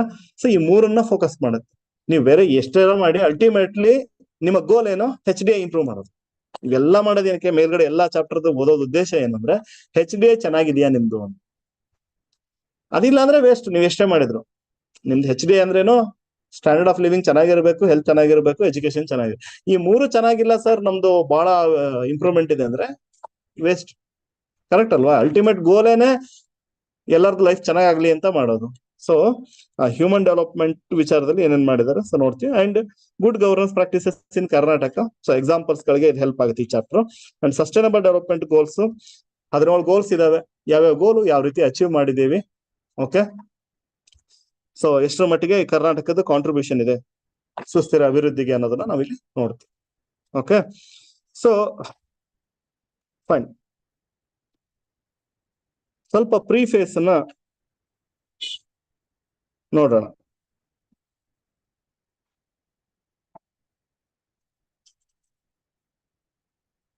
ಎಷ್ಟೋ ಸರಿ ಲಾಸ್ಟ್ ಟೈಮ್ ಹಿಂದೆನೂ ಆಗಿದೆ, UPSC ಅಷ್ಟೇ. ಪ್ರೀಫೇಸ್ ಅಲ್ಲೇ ಕ್ವಶನ್ ಫ್ರೇಮ್ ಮಾಡಿರೋದು. ಒಳಗಿರಲ್ಲ ಅಂತಲ್ಲ, ಒಳಗಿರ್ಲೇಬೇಕಾದ ಇನ್ಫಾರ್ಮೇಶನ್. ಆದ್ರೆ ಒಳಗೆಲ್ಲ ಹೋಗೋದಕ್ಕೂ ಅವನು 400 ಪೇಜಿನ ಡಾಕ್ಯುಮೆಂಟ್ ಇಂದು ಒಂದು ಪೇಜಲ್ಲಿ ಏನೋ ಒಂದು ಬರಿಬೇಕು ಅಂದ್ರೆ ತುಂಬಾ ಇಂಪಾರ್ಟೆಂಟ್ ಆಗಿರ್ಬೇಕು. ಸೊ ಪ್ರೀಫೇಸ್ ಅಲ್ಲಿ ಕೆಲವೊಂದ್ಸರಿ ಥೀಮ್ ಕೇಳಿರ್ತಾನೆ, ಪ್ರೀಫೇಸ್ ಅಲ್ಲಿ ಏನ್ ಬರ್ದಿರ್ತಾರೆ ಅದನ್ನ ಇಟ್ಕೊಂಡೇ ಕ್ವಶನ್ಸ್ ಫ್ರೇಮ್ ಮಾಡಿ. ಸೊ ಯಾವ ಇದನ್ನು ಬಿಡಬೇಡಿ ಅಂತ ನಾನು ಹೇಳೋದು ಅಷ್ಟು. ಅಂದ್ರೆ ಒಂದ್ಸರಿ ಕಣ್ಣಾಡ್ಸೋದು.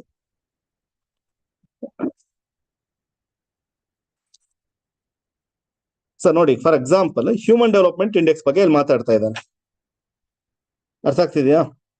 ಹ್ಯೂಮನ್ ಡೆವಲಪ್ಮೆಂಟ್ ಇಂಡೆಕ್ಸ್ ಬಗ್ಗೆ ಇಲ್ಲಿ ಮಾತಾಡ್ತಾ ಇದ್ದಾನೆ. ಯಾವ್ದೋ ಪ್ರಿಫೇಸ್ ಅಲ್ಲಿ. ಉಳಿದಿದ್ದೆಲ್ಲ ಚಾಪ್ಟರ್ ವೈಸ್ ಹೇಳ್ತೇನೆ, ಬಟ್ ಹೈಲೈಟ್ ಕಾಣಿಸ್ತಿರೋದು. ಸೊ 0.432 ಇತ್ತು ನಮ್ದು, ಇವಾಗ 0.644. ಫಸ್ಟ್ ಹ್ಯೂಮನ್ ಡೆವಲಪ್ಮೆಂಟ್ 1 ಇದ್ರೆ ಬೆಟರ್. ಅರ್ಥ ಆಗ್ತಿದೆಯಲ್ಲ? ಓವರ್ ಆಲ್ ಡೆವಲಪ್ಮೆಂಟ್ ಆಗಿದೆ ಅಂತ. 0 ಅಂದ್ರೆ ಏನು ಡೆವಲಪ್ಮೆಂಟೇ ಇಲ್ಲ ಅಂತ. ಕರ್ನಾಟಕದ್ದು 0.432 ಇದ್ದಿದ್ದು ಎಷ್ಟಕ್ಕೆ ಬಂದಿದೆ? 0.644, which is very good. Okay, so ಇಷ್ಟು ಇಂಪ್ರೂವ್ಮೆಂಟ್ ಎಷ್ಟು ಇಯರ್ಸ್ ಅಲ್ಲಿ ಆಗಿದೆ? ಲಾಸ್ಟ್ 2 ಡಿಕೇಡ್ಸ್ ಅಲ್ಲಿ ಆಗಿದೆ. ಇದನ್ನೇ ಕ್ವಶನ್ ಫ್ರೇಮ್ ಮಾಡ್ತಾನೆ ಅವನು. ಒಳಗಿಲ್ಲ ಅಂತಲ್ಲ, ಇರುತ್ತೆ. ಸೊ ಪ್ರೀಫೇಸ್ ಅಲ್ಲಿ ಇಂಪಾರ್ಟೆನ್ಸ್ ಕೊಟ್ಟಿದ್ದಾನೆ ಅಂದ್ರೆ ಅಟ್ಲೀಸ್ಟ್ ಡೈರೆಕ್ಟ್ ಆಗಿ ಕ್ವಶನ್ ಎತ್ಕೊಳ್ತಾನೆ. ಸೊ ಅದೇ ತರ ಅವಾರ್ಡ್ಗಳ ಬಗ್ಗೆ ಹೈಲೈಟ್ ಮಾಡಿದ್ದಾನೆ. ಅವಾರ್ಡ್ಗಳು ಕರ್ನಾಟಕ ಗವರ್ಮೆಂಟ್ ಗೆ ಸಿಕ್ಕಿರೋ ಅವಾರ್ಡ್ಸ್ಗಳು ಒಳಗಡೆ ಇದೆ.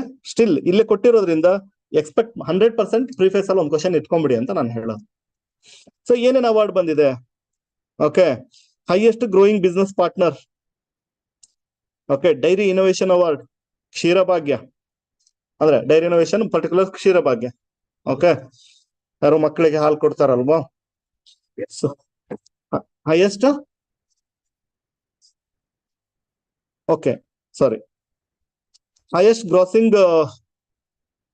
ಗ್ರಾಸಿಂಗ್ ಏನಾದ್ರು ವರ್ಡ್ ಇರೋದು ಬಿಸ್ನೆಸ್ ಪಾರ್ಟ್ನರ್. ಗ್ರಾಸಿಂಗ್ ಅಂದ್ರೆ ಟೋಟಲ್ ರೆವಿನ್ಯೂ ಲೆಕ್ಕದಲ್ಲಿ ಏನಾರ ಹೇಳ್ತಿದ್ದಾನ ಇರ್ಬೋದು. Okay, then national energy conservation award ಅದು ಸಿಕ್ಕಿದೆ. ಸೊ ಡಿಪಾರ್ಟ್ಮೆಂಟ್ಗಳು ಹೆಂಗೆ ಪರ್ಫಾರ್ಮ್ ಮಾಡ್ತಿದ್ದೇವೆ ಅನ್ನೋದಕ್ಕೆ. ಆಮೇಲೆ KSRTC BMTC ಅದಕ್ಕೆ ಸಿಕ್ಕಿರೋದು. ಆಮೇಲೆ ಗವರ್ನೆನ್ಸ್ ಅವಾರ್ಡ್ ಸಿಕ್ಕಿರೋದು. ಸೊ ಇದ್ರ ಒಳಗೆ ಡೀಟೇಲ್ ನೋಡ್ತೀವಿ. ಸೊ ಇದಿಷ್ಟು ಒಳಗೆ ಬಂದಿರುತ್ತೆ, ಬಟ್ ಅಟ್ಲೀಸ್ಟ್ ಇದನ್ನ ಮಿಸ್ ಮಾಡ್ದಂಗೆ ನೋಡ್ಕೋಬೇಕು.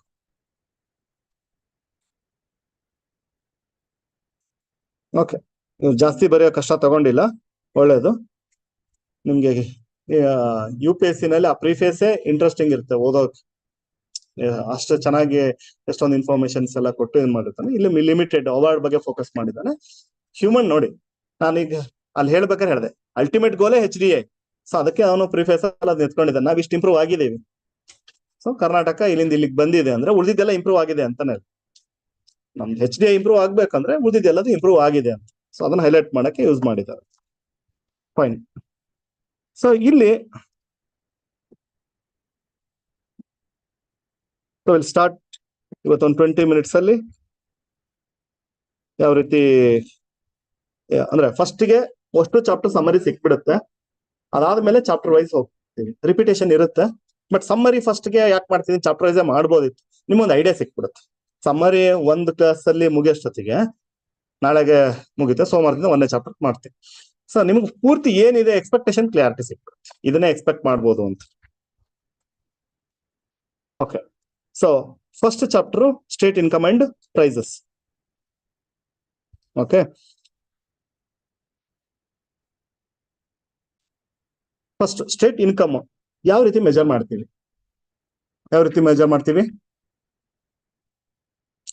What is the term? First ಯಾವ ಟರ್ಮ್? ನೇಷನ್ಗೆ GDP ಅಂತೀವಿ. ಓಕೆ, ದೇಶೀಯ ಉತ್ಪನ್ನ. ಸೊ ರಾಜ್ಯಕ್ಕೆ ಒಂದು ಸ್ಟೇಟ್ ವರ್ಡ್ ಆಡ್ ಆಗುತ್ತೆ ಅಷ್ಟೇ, GSDP. ಆಯ್ತಾ? ಸೊ ರಾಜ್ಯ ದೇಶೀಯ ಉತ್ಪನ್ನ ಅಂತ ಹೇಳೋದು. So what is the definition? GDP definition ಏನು?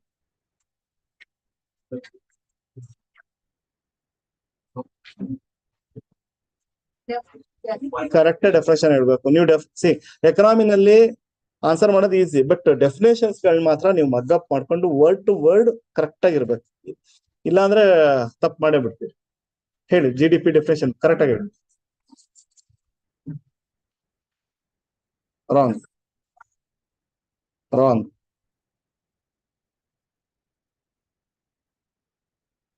ಇದನ್ನೇ ಕೊಟ್ಟಿದ್ದ ನಮ್ಮ ಎಕ್ಸಾಮ್ ಅಲ್ಲಿ. ನೀವು ಹೇಳಿದ್ರಲ್ಲ, the value of all the goods and services produced in a country ಅಂತ. ರಾಂಗ್ ಅದು ಸರ್. ವ್ಯಾಲ್ಯೂವೇ ರಾಂಗ್ ಅನ್ಬಿಟ್ರಲ್ಲ, ಇನ್ನಂಗೆ? Monetary value. ನಾ ಹೇಳ್ತಿರೋದು ಕೊಟ್ಟಿದ್ದಾನೆ, ತೆಗೆದು ನೋಡಿ ಕ್ವಶನ್. UPSC ಕೊಟ್ಟಿದ್ದಾನೆ, the value of all the goods and services. ನಿಮ್ಗೆ ಟಕ್ ಅಂತ ಕರೆಕ್ಟ್ ವ್ಯಾಲ್ಯೂ ಅಂದ್ರೆ ಗೊತ್ತಾ ನಿಮಗೆ? ನೀವ್ ಇದಕ್ಕೆ 10 ರೂಪಾಯಿ ವ್ಯಾಲ್ಯೂ ಕಟ್ಬೋದು, ನಾನು ಇದಕ್ಕೆ ₹1 ಕೋಟಿ ಕಟ್ಬೋದು. ವ್ಯಾಲ್ಯೂ ಯಾರು ಎಷ್ಟು ಬೇಕಾದ್ರೂ ಕಟ್ಬೋದು. ಮಾನಿಟರಿ ವ್ಯಾಲ್ಯೂ ಎಲ್ಲರಿಗೂ ಒಂದೇ. ನಿಮ್ಗೂ ಇರುತ್ತೆ ವ್ಯಾಲ್ಯೂ ₹4000, ನನಗೂ 4000. ಸೊ ಮಾನಿಟರಿ ವ್ಯಾಲ್ಯೂ ಅದು ಆಪ್ಷನ್ ಇದೆ, ಇದು ಆಪ್ಷನ್ ಇದೆ, ತೆಗೆದು ನೋಡಿ. ಏನಕ್ಕೆ ಡೆಫಿನೇಷನ್ ಕರೆಕ್ಟ್ ಆಗಿ ಇಟ್ಕೊಳ್ಳಿ ಅಂತ ಹೇಳ್ತೀನಿ ಅಂದ್ರೆ ಇದಕ್ಕೆ. The monetary value of all the goods and services produced in economy with in stipulated period, that is 1 year. ಇಷ್ಟು ವರ್ಡ್ಸ್ ಇಂಪಾರ್ಟೆಂಟ್. ಪ್ರತಿ ಒಂದು ವರ್ಡ್ ಅಲ್ಲೂ ಒಂದೊಂದು ಮೀನಿಂಗ್ ಇದೆ. ಡೆಫಿನೇಷನ್ಸ್ ಗಳು ಅಷ್ಟು ಒಂದು ಪೇಜ್ ಅಲ್ಲಿ ಬರ್ಕೊಳ್ಳಿ. ಅರ್ಥ ಆಗ್ತಿದೆಯಲ್ಲ? ಬರ್ಕೊಂಡು ನೀಡ ವರ್ಡ್ ಟು ವರ್ಡ್ ತಲೆಗೆ ಇಟ್ಕೊಳ್ಳಿ. ಏನ್ ಜಾಸ್ತಿ ಆಗಲ್ಲ. ಎಲ್ಲಾ ಡೆಫಿನೇಷನ್ ಬರೆದ್ರು ನಿಮಗೆ 2 ರಿಂದ 2.5 ಪೇಜ್ ಎಕನಾಮಿನಲ್ಲಿ. ಇನ್ನು ಉಳಿದಿದ್ದು ಅಂಡರ್ಸ್ಟ್ಯಾಂಡಿಂಗ್ ಆರಾಮಾಗಿ ಮಾಡ್ತೀವಿ. Okay, so total monetary value ಅಂದ್ರೆ ನಾವು ಹಣದ ಬೆಲೆ ಕಟ್ಟಬೇಕು. ಅದಕ್ಕೆ ನಾವು ಎಲ್ಲಾ ಗೂಡ್ಸ್ ಅಂಡ್ ಸರ್ವಿಸಸ್. ಅಲ್ಲೂ ಒಂದು ವರ್ಡ್ ಮಿಸ್ಸಿಂಗ್ ಇದೆ. ಫೈನಲ್ ಇಂಟರ್ಮೀಡಿಯೇಟಾ? ಫೈನಲ್. ಅರ್ಥ ಆಗ್ತಿದೆಯಾ? ಪ್ರತಿಯೊಂದು ವರ್ಡ್ ಅಲ್ಲೂ ಒಂದೊಂದು ತಪ್ಪು ಮಾಡಿಸ್ಬೋದು ನಿಮ್ ಕಡೆಗೆ. Total monetary value of all the, ಅಲ್ಲಿ ಹೇಳಲ್ಲ, ಬಟ್ ಅದು understanding. Final goods and services produced in an economy ಅಂದ್ರೆ ಇಂಡಿಯನ್ ಎಕಾನಮಿ, ಯಾವ ದೇಶದ ಬೇಕಾದ್ರೂ ಆಗ್ಬೋದು. ವಿತ್ ಇನ್ ಎ ಇಯರ್, ಅಲ್ಲಿ ಇಯರ್ ಅಂತ ಅವ್ನು ಹೇಳಲ್ಲ, with in a stipulated period ಅಂತ ಹೇಳುತ್ತೆ. ನಾವು 1 year ಮಾಡ್ಕೊಂಡಿದ್ದೀವಿ. ಕರೆಕ್ಟಾ? ಸೊ ಅದನ್ನ GDP ಅಂತ ಕರಿತೀವಿ. ಓಕೆ, GDP 16 ತರ ಮೆಜರ್ ಮಾಡ್ಬೋದು, ಅವೆಲ್ಲ ನೀವು ಕ್ಲಾಸ್ ಅಲ್ಲಿ ಕೇಳಿಸ್ಕೊಂಡಿರ್ತೀವಿ. ಬಟ್ ಜನರಲ್ ಆಗಂತೂ ಸೊ ಟೋಟಲ್ ಅದ್ರ ವ್ಯಾಲ್ಯೂ ಕೆಲವೊಬ್ರು ಸ್ಯಾಲ್ರಿ ಬೇಸ್ ಮೇಲೆ ಕೌಂಟ್ ಮಾಡ್ಬೋದು, ಕೆಲವೊಂದು MRP ಇಟ್ಕೊಂಡು ಕೌಂಟ್ ಮಾಡ್ಬೋದು. ಕರೆಕ್ಟಾ? ಯಾಕಂದ್ರೆ ಸ್ಯಾಲ್ರಿ ಯಾಕೆ ತಗೊಳ್ತೀವಿ? ಅಲ್ಲಿ ವ್ಯಾಲ್ಯೂ ಕಟ್ಟಕ್ ಆಗಲ್ಲ, ಅಂದ್ರೆ ಅದ್ರ ರಿಯಲ್ ವರ್ತ್ ಅಂತ ಹುಡ್ಕಕ್ ಹೋದ್ರೆ ಆಗಲ್ಲ. ಈಗ ಇದ್ರದ್ದಾದ್ರೆ ಕೌಂಟ್ ಮಾಡ್ಬೋದು, ನಾನು ಇದಕ್ಕೆ ಪ್ಲಾಸ್ಟಿಕ್ ಎಷ್ಟು ಹೋಯ್ತು, ಇದಕ್ಕೆ ಎಷ್ಟು ಹೋಯ್ತು ಕೌಂಟ್ ಮಾಡಿ ಅಮೌಂಟ್ ಫಿಕ್ಸ್ ಮಾಡ್ಬೋದು. ನಾನು ಟೀಚಿಂಗ್ ಮಾಡ್ತಾ ಇರೋದಕ್ಕೆ ಕೌಂಟ್ ಮಾಡಕ್ ಆಗಲ್ಲ. ಸೊ ಸಿಂಪಲ್ ವೇ ಇಸ್ ಅದು ಸ್ಯಾಲ್ರಿ, ಅದ್ರ ವರ್ತ್ ಎಕ್ಸಾಕ್ಟ್ಲಿ ಮ್ಯಾಚ್ ಆಗುತ್ತಾ ಬಿಡುತ್ತೋ, ಸೊ ಜಸ್ಟ್ ಅದಕ್ಕೊಂದು ವ್ಯಾಲ್ಯೂ. ಪ್ರಾಡಕ್ಟ್ಸ್ ಗಳಿಗೆಲ್ಲ MRP ತಗೊಳ್ತೀವಿ. ಸೊ ಟೋಟಲ್ ಇಂಡಿಯಾದಲ್ಲಿ ಎಷ್ಟು ಪ್ರೊಡಕ್ಷನ್ ಆಗಿದೆ, ಸೊ ಅದನ್ನ ನಾವು ನ್ಯಾಷನಲ್ ಇನ್ಕಮ್ ಅಂತ ಹೇಳ್ತೀವಿ. ಓಕೆ, ಸೊ ಅದ್ರೊಳಗಡೆಗೆ ಬೇರೆ ಬೇರೆ ಕಾನ್ಸೆಪ್ಟ್ಸ್ ಇದೆ. ಅಂದ್ರೆ ನ್ಯಾಷನಲ್ ಇನ್ಕಮ್ ನಿಮಗೆ for example 100 rupees national income ಇದೆ ಅಂತಂದ್ರೆ ಅದನ್ನೇ ಒಂದು 100 ಅಂತ ಹೇಳ್ಬೋದು, 90 ಅಂತ ಹೇಳ್ಬೋದು. ಕರೆಕ್ಟಾ? 110 ಅಂತ ಹೇಳ್ಬೋದು. Different methods of measuring. So ಎರಡನ್ನ ಯಾವಾಗ್ಲೂ ತಲೆಗೆ ಇಟ್ಕೊಳ್ಳೇಬೇಕು. ಒಂದು ಕರೆಂಟ್ ಪ್ರೈಸಸ್, ಪ್ರಸ್ತುತ ಬೆಲೆಗಳು, ಕರೆಂಟ್ ಪ್ರೈಸಸ್. ಇನ್ನೊಂದು ಕಾನ್ಸ್ಟಂಟ್ ಪ್ರೈಸಸ್, ಸ್ಥಿರ ಬೆಲೆಗಳು. ನೀವು ಮೆಜರ್ ಮಾಡ್ಬೇಕಾದ್ರೆ ಇವೆರಡಂತೂ ಇಂಪಾರ್ಟೆಂಟ್. ಬೇರೆ ಬೇರೆ ಎಷ್ಟೊಂದಿದ್ರು ಇವೆರಡಂತೂ ಬಹಳ ಇಂಪಾರ್ಟೆಂಟ್. ಏನಕ್ಕೆ? ಕರೆಂಟ್ ಪ್ರೈಸ್ ಇವತ್ತಿನ ವ್ಯಾಲ್ಯೂ ಹೇಳುತ್ತೆ. ಓಕೆ, ಬಟ್ ಲಾಸ್ಟ್ 10 years ಅಲ್ಲಿ ಇದ್ರ ವ್ಯಾಲ್ಯೂ ಎಷ್ಟಾಗಿದೆ, ಇದ್ರ ರಿಯಲ್ ವ್ಯಾಲ್ಯೂ ಎಷ್ಟು ಅಂತ ಇವತ್ತು ನಾವು ಐಡೆಂಟಿಫೈ ಮಾಡ್ಬೇಕು. ಈಗ ನೀವು ಹೇಳಿದ ತಕ್ಷಣ ಇದ್ರಲ್ಲಿ ನಿಮ್ಗೆ ಗೊತ್ತು, ಇನ್ಫ್ಲೇಷನ್ ಸೇರ್ಕೊಂಡ್ಬಿಟ್ಟಿದೆ. ಕರೆಕ್ಟ್? ಹಣದುಬ್ಬರ ಸೇರ್ಕೊಂಡಿದೆ. ಸೊ 10 ವರ್ಷದ ಕೆಳಗೆ ಅಂತಲ್ಲ, ಸ್ಥಿರ ಅಂತಂತಂದ್ರೆ ಎಲ್ಲಿ ಸ್ಟೇಬಲ್ ಆಗಿತ್ತು ನಮ್ಮ ಎಕನಾಮಿ. ಓಕೆ, ಅದು 5 ವರ್ಷದಿಂದ ಆಗ್ಬೋದು, 8 ವರ್ಷದಿಂದ ಆಗ್ಬೋದು, 15 ವರ್ಷದಿಂದನೂ ಆಗ್ಬೋದು. ಸ್ಟೇಬಲ್ ಯಾವಾಗ ಆಗಿತ್ತು ನಮ್ಮ ಎಕನಾಮಿ ಅವತ್ತಿ ಕಂಪೇರ್ ಮಾಡಿದಾಗ, ಸೊ ಇವತ್ತಿದು 130 rupees ಇದೆ ಅಂದ್ರೆ ಅವತ್ 100 ಅಂತ ಮೆಜರ್ಗೆ ಸ್ಟ್ಯಾಂಡರ್ಡ್ ಇಟ್ಕೊಂಡಾಗ ಓಕೆ 30 rupees ರೈಸ್ ಆಗಿದೆ ಇದ್ರ ಪ್ರೈಸ್. ಲಾಸ್ಟ್ 5 years ಅಲ್ಲಿ 30 rupees ರೈಸ್ ಆಗಿದೆ. ಸೊ ಅದು ಇನ್ಫ್ಲೇಷನ್ ತೋರಿಸುತ್ತೆ, ಅಂದ್ರೆ ರಿಯಲ್ ಅಲ್ಲ. ಈಗ ನಾವು ಮಾತಾಡ್ತೀವಲ್ವಾ, ಸ್ಯಾಲ್ರಿ ಅವಾಗ 1 lakh ಇತ್ತು, ಇವಾಗ 2 lakh ಆಗಿದೆ. ಅವತ್ತೇನ್ ಪರ್ಚೇಸ್ ಮಾಡ್ತಿದ್ದೆ, ಇವತ್ತು ಅಷ್ಟೇ ಪರ್ಚೇಸ್ ಮಾಡಿದ್ರೆ ಅದು 2,20,000 ಆದ್ರೆ ನಿಂಗ್ ಲಾಸೆ. ನಿನ್ ಸ್ಯಾಲ್ರಿ ಡಬಲ್ ಆದ್ರೂ ಏನು ಖುಷಿ ಪಡುವಂತದ್ದು ಏನಿಲ್ಲ.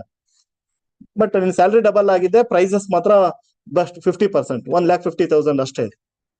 ಖುಷಿ ಪಡು. Okay, 50% at least that is my real earning, extra ಆಗಿರೋದು ಅಂತ. ಓಕೆ, ಸುಮ್ನೆ ಸ್ಯಾಲ್ರಿ ರೈಸ್ ಆಗಿದೆ ಅಂತ ಹೇಳಕ್ಕಾಗಲ್ಲ. ಸೊ ಇವೆರಡನ್ನ ಯಾವಾಗ್ಲೂ ಕಂಪೇರ್ ಮಾಡ್ಕೊಳಕ್ ಇಟ್ಕೊಳ್ಳೇಬೇಕು. ಅವ್ನು ಯಾವ್ದ್ರಲ್ಲಿ ಹೇಳ್ತಾ ಇದ್ದಾನೆ? ಕರೆಂಟ್ ಅಲ್ಲಿ ಹೇಳ್ತಿದ್ದಾನ, ಕಾನ್ಸ್ಟೆಂಟ್ ಅಲ್ಲಿ ಹೇಳ್ತಾ ಇದ್ದಾನ? ಕರೆಕ್ಟಾ? ಪ್ರಸ್ತುತ ಹೇಳ್ತಾ ಇದ್ದಾನ, ಸ್ಥಿರವಾಗಿ ಬೆಲೆ ತಗೊಂಡು ಹೇಳ್ತಾ ಇದ್ದಾನ? ಸೊ ಇವೆರಡನ್ನ ನೀವು ಅಂದ್ರೆ ಡಾಟಾ ಬಂದಾಗ ಇವೆರಡು ಬರ್ತಾನೆ ಇರುತ್ತೆ. ಸೊ ಅಲ್ಲೇನೋ ಸರ್ 3 lakh ಅಂದ್ರೆ ಈ ಲ್ಯಾಕ್ 1.5 lakh ಅಂತ ಹೇಳ್ತಿದ್ದಾರೆ. ಸೊ ನೇರ್ ವರ್ಡ್ ಯೂಸ್ ಮಾಡ್ತಾರೆ, ನೋಡ್ಕೋಬೇಕು. ಓಕೆ, ಇನ್ನ GDP ನಲ್ಲಿ ಕ್ವಶನ್ಸ್ಗಳು, ಬೇಸಿಕ್ ಕ್ವಶನ್ಸ್ಗಳು, ಏನೇನ್ ಕವರ್ ಆಗುತ್ತೆ, ಯಾವ ಐಟಮ್ ಕವರ್ ಆಗುತ್ತೆ, ಯಾವ್ದು ಆಗಲ್ಲ. ಸೊ ಕ್ವಶನ್ಸ್ ಬರುತ್ತೆ. ಒಂದ್ ಹೇಳಿ ಇಂಪಾರ್ಟೆಂಟ್, ಯಾವ್ದು ಕವರ್ ಆಗಲ್ಲ. ನಾವು GDP ಕ್ಯಾಲ್ಕುಲೇಷನ್ ಮಾಡಿದಾಗ ಯಾವ್ದು ಕವರ್ ಆಗಲ್ಲ?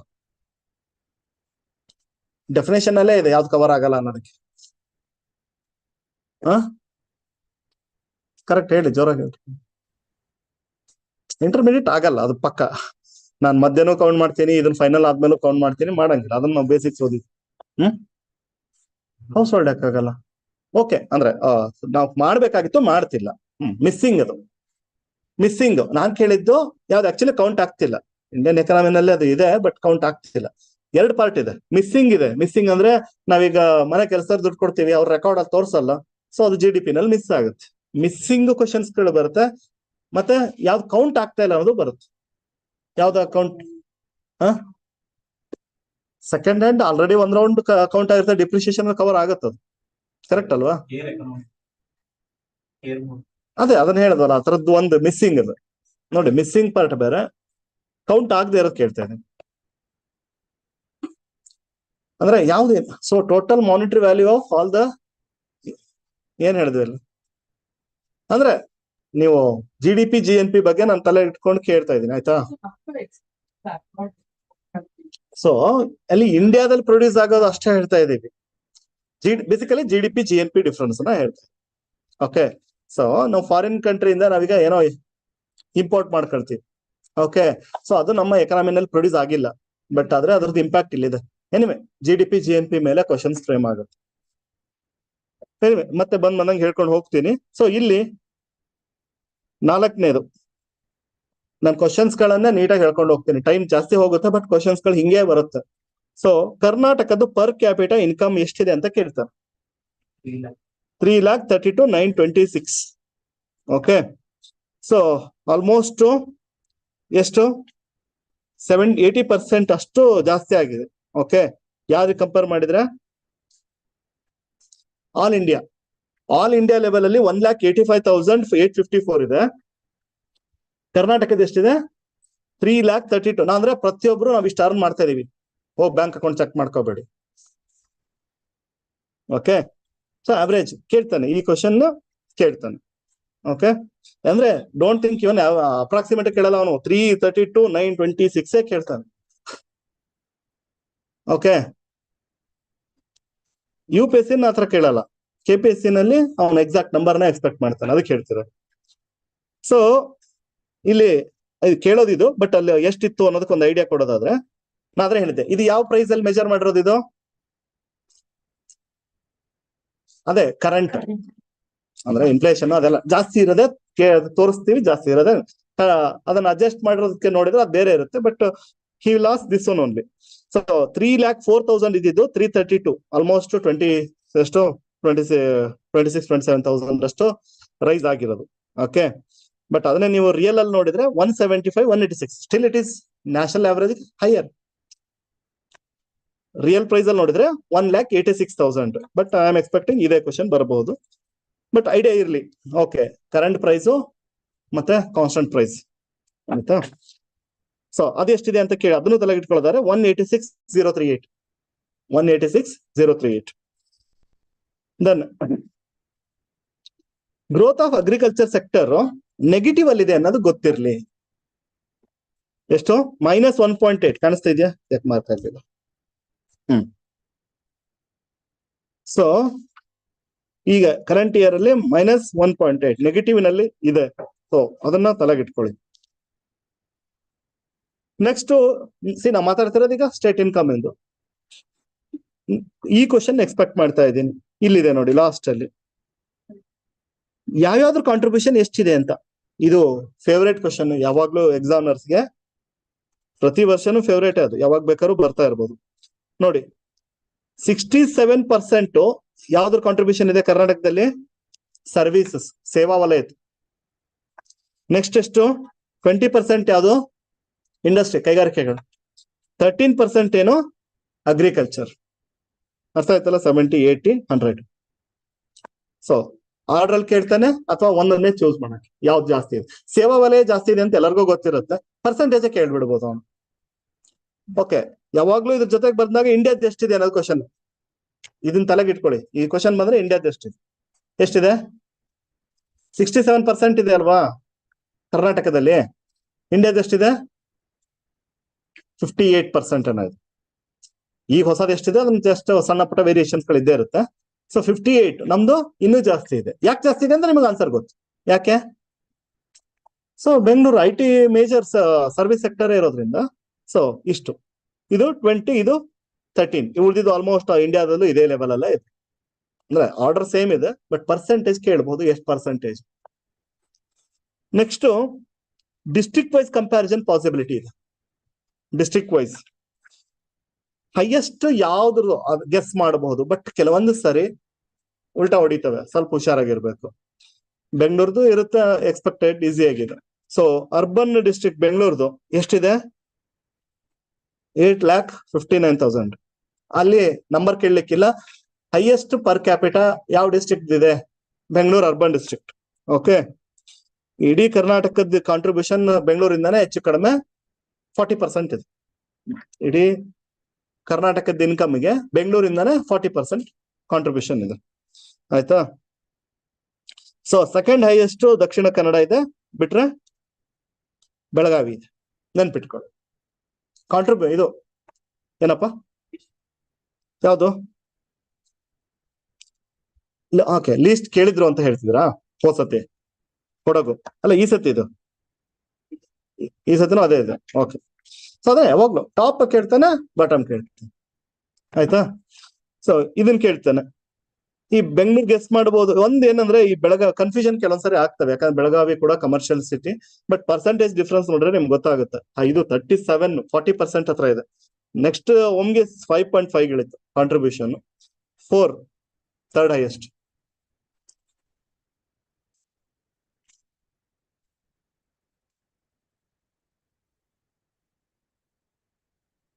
ಇನ್ನ ಇದನ್ನ ಹೇಳಿದೆ ನಿಮ್ಗೆ, Bengaluru urban district per capital highest ದಕ್ಷಿಣ ಇದಾಯ್ತಲ್ವಾ.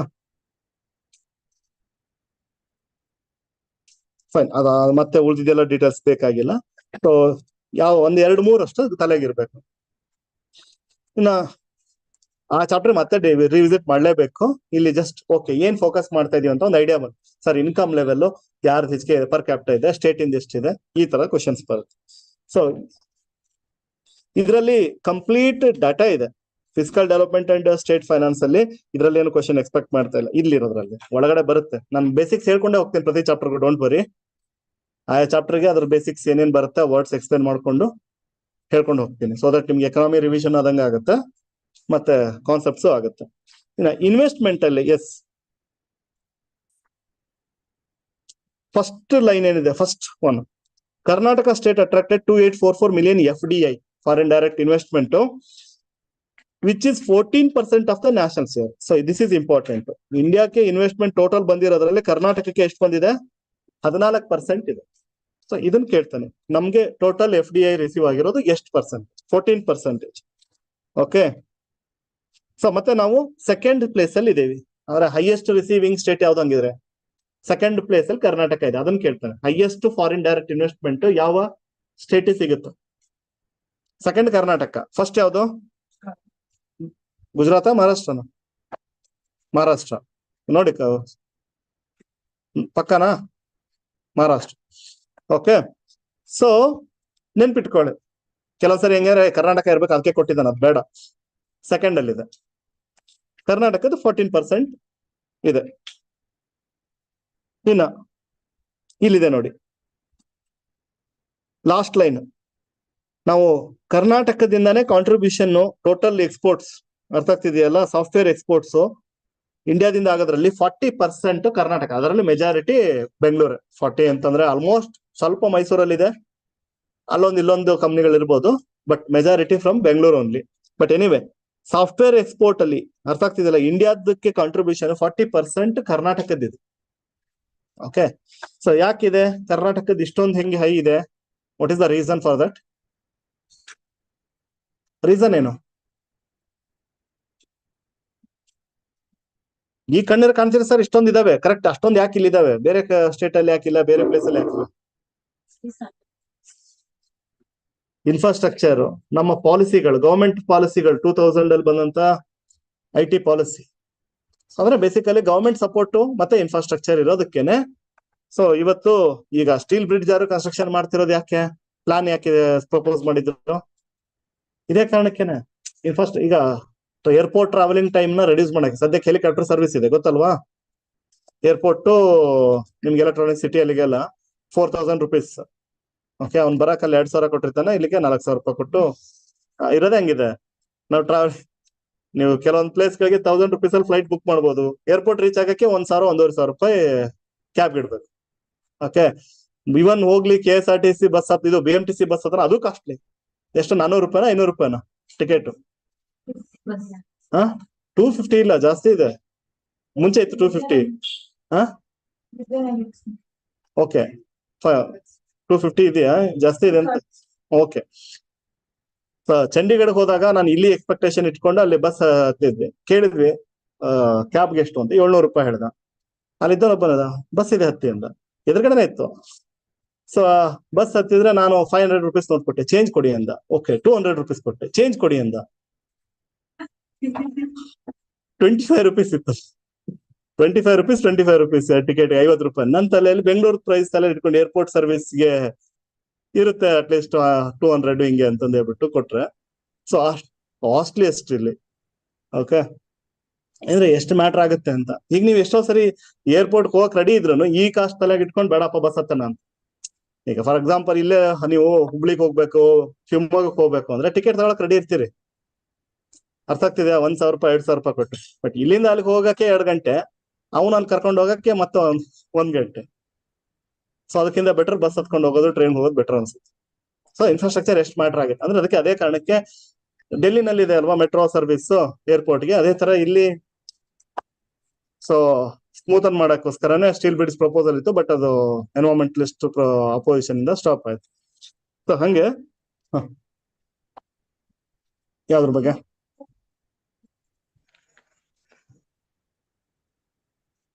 ಓಕೆ. ಸೊ ಆ ತರದ ಕ್ವಶನ್ಸ್ ಆಗುತ್ತೆ. ಈಗ ಬೆಂಗಳೂರು ಬಗ್ಗೆ ಓಕೆ, ಹಂಗೆ ಕಾಸ್ಟ್ಲಿಯಸ್ಟ್ ಸಿಟಿ ಯಾವ್ದು ಅಂದ್ರೆ ಅದು ಬೆಂಗಳೂರೇ. ಸೀರಿಯಸ್ಲಿ ಎಲ್ಲಾ ಕಡೆ ಕಂಪೇರ್ ಮಾಡಿದ್ರೆ ಸಿಕ್ಕಾಪಟ್ಟೆ ಇದೆ ಕಾಸ್ಟ್ ಆಫ್ ಲಿವಿಂಗ್. ನಿಮ್ಗೆ ಇನ್ಫ್ಲೇಷನ್ ನಲ್ಲಿ ಅದನ್ನ ಕಂಪೇರ್ ಮಾಡ್ತಾರಲ್ವಾ, ಸಿಟಿಗಳ ಕಂಪ್ಯಾರಿಸನ್ ಅಲ್ಲಿ ನಿಮ್ಗೆ ಕಾಣಿಸುತ್ತೆ. ರಿಯಲ್ ಎಸ್ಟೇಟ್ ಅನ್ನು ಇನ್ವೆಸ್ಟ್ಮೆಂಟ್ ಮಾಡೋರು ಇವೆಲ್ಲ ಅದನ್ನ ನೋಡ್ತಾರೆ, ಇನ್ಫ್ಲೇಷನ್ ಎಲ್ಲೆಲ್ಲಿ ಎಷ್ಟಿದೆ, ಎಷ್ಟು ಕಾಸ್ಟ್ ಆಫ್ ಲಿವಿಂಗ್ ಎಷ್ಟಿದೆ, ಎಲ್ಲಿ ನಮಗೆ ರಿಟರ್ನ್ಸ್ ಜಾಸ್ತಿ ಬರುತ್ತೆ. ಸೊ ಅದಕ್ಕೆ ಬೇಕು. ಸೊ ಇದನ್ನೇ 40% ಇಂಡಿಯಾದ ಕಂಟ್ರಿ ಎಕ್ಸ್ಪೋರ್ಟ್, ಅದರಲ್ಲಿ ಶೇರ್ ಎಷ್ಟು ಅಂತ. ದೆನ್ ಲಾಸ್ಟ್ ಲೈನ್ ಒಂದಿದೆ ನೋಡಿ, Karnataka accounts for more than 1/3 of the electronics and computer software exports from the country. So electronics computers ಎರಡು ತಗೊಂಡ್ರೆ, ಸರ್ವಿಸ್ ಅಲ್ಲಿ 40%, but electronics plus computer software export ಎರಡು ಸೇರಿದ್ರೆ ಓವರ್ ಆಲ್ ಕಂಟ್ರಿನಲ್ಲಿ 33%. ಓಕೆ, ಎಲೆಕ್ಟ್ರಾನಿಕ್ಸ್ ಸೇರಿಸಿದಾಗ over all ಇಂಡಿಯಾದಲ್ಲಿ still 33, which is very good. Karnataka 33% contribution. Next rural development ಅಲ್ಲಿ ಇಲ್ಲಿ first ಅರಿವು ಕೇಂದ್ರ ಡೈರೆಕ್ಟ್ ಕ್ವಶನ್ ಆಗುತ್ತೆ. ಏನಿದೆ ಅರಿವು ಕೇಂದ್ರ? ಲೈಬ್ರರೀಸ್, ಗ್ರಾಮ ಪಂಚಾಯತ್ ಲೈಬ್ರರಿಗಳಿಗೆ ಅರಿವು ಕೇಂದ್ರ ಅಂತ ಹೆಸರಿಟ್ಟಿದ್ದಾರೆ. ಓಕೆ, ಸೊ ಅಲ್ಲಿ ಈವನ್ ಕಂಪ್ಯೂಟರ್ಸ್ ಗಳೆಲ್ಲ ಇಟ್ಟಿದ್ದಾರೆ, ಮತ್ತೆ ಈ ಕಾಂಪಿಟೇಟಿವ್ ಎಕ್ಸಾಮ್ಸ್ ಗಳಿಗೆ ಹೆಲ್ಪ್ ಆಗೋಕೆ ಅದರಲ್ಲಿ ಮೆಟೀರಿಯಲ್ಸ್ ಅವೈಲೇಬಲ್, ರೂರಲ್ ಸ್ಟೂಡೆಂಟ್ಸ್ಗೆ ಹೆಲ್ಪ್ ಆಗ್ಲಿ ಅಂತ ಹೇಳ್ಬಿಟ್ಟು. ಸೊ ಆತರ ಸ್ಕೀಮ್ಸ್ ಎಲ್ಲ ಬಂದಿದೆ. ಕರ್ನಾಟಕದ್ದು ಮಾಡೆಲ್ ಗೊತ್ತಿರ್ಲಿ ಲೈಬ್ರರೀಸ್ ವಿಚಾರದಲ್ಲಿ. So it is one of the model, ಯಾವ ರೀತಿ ಡೆವಲಪ್ ಮಾಡಬೇಕು ಅನ್ನೋ ವಿಚಾರಕ್ಕೆ, ಎಸ್ಪೆಷಲಿ ಡಿಜಿಟಲ್ ಇದ್ರಲ್ಲಿ. ಸೊ ಅದ್ರಲ್ಲಿ ಅರಿವು ಕೇಂದ್ರ ಕ್ವಶನ್ ಆಗುತ್ತೆ. ಸೊ ಅದನ್ನ ಹೇಳಿದ್ರು ಡಿಜಿಟಲ್ ಲೈಬ್ರರಿಯ ಕನ್ವರ್ಟ್ ಮಾಡಿದ್ದಾರೆ. ಮುಂಚೆಲ್ಲ ಇತ್ತು ಲೈಬ್ರರಿಗಳು ಹಳ್ಳಿಗಳಲ್ಲಿ, ಬಟ್ ಇವಾಗ ಅದನ್ನ ಡಿಜಿಟಲ್ ಲೈಬ್ರರಿಯ ಕನ್ವರ್ಟ್ ಮಾಡಿದ್ದಾರೆ. ನೆಕ್ಸ್ಟ್ ಗ್ರಾಮ ಆರೋಗ್ಯ. ವಾಟ್ ಇಸ್ ಗ್ರಾಮ ಆರೋಗ್ಯ? ಡೈರೆಕ್ಟ್ ಕ್ವಶನ್ ಆಗುತ್ತೆ. ಯಾರಿಗಿದು?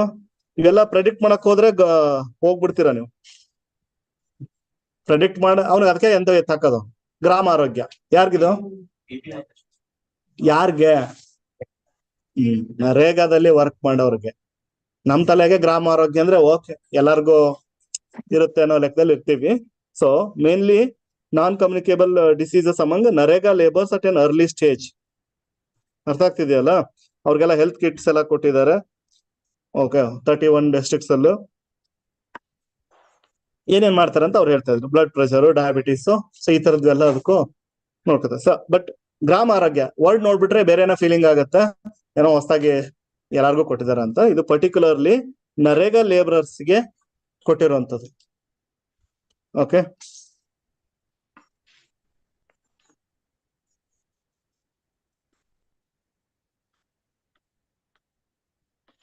ಅರ್ಬನ್ ಡೆವಲಪ್ಮೆಂಟ್ ಅಲ್ಲಿ ಅಮೃತ್ 2.0, ಅಮೃತ್ 2.0.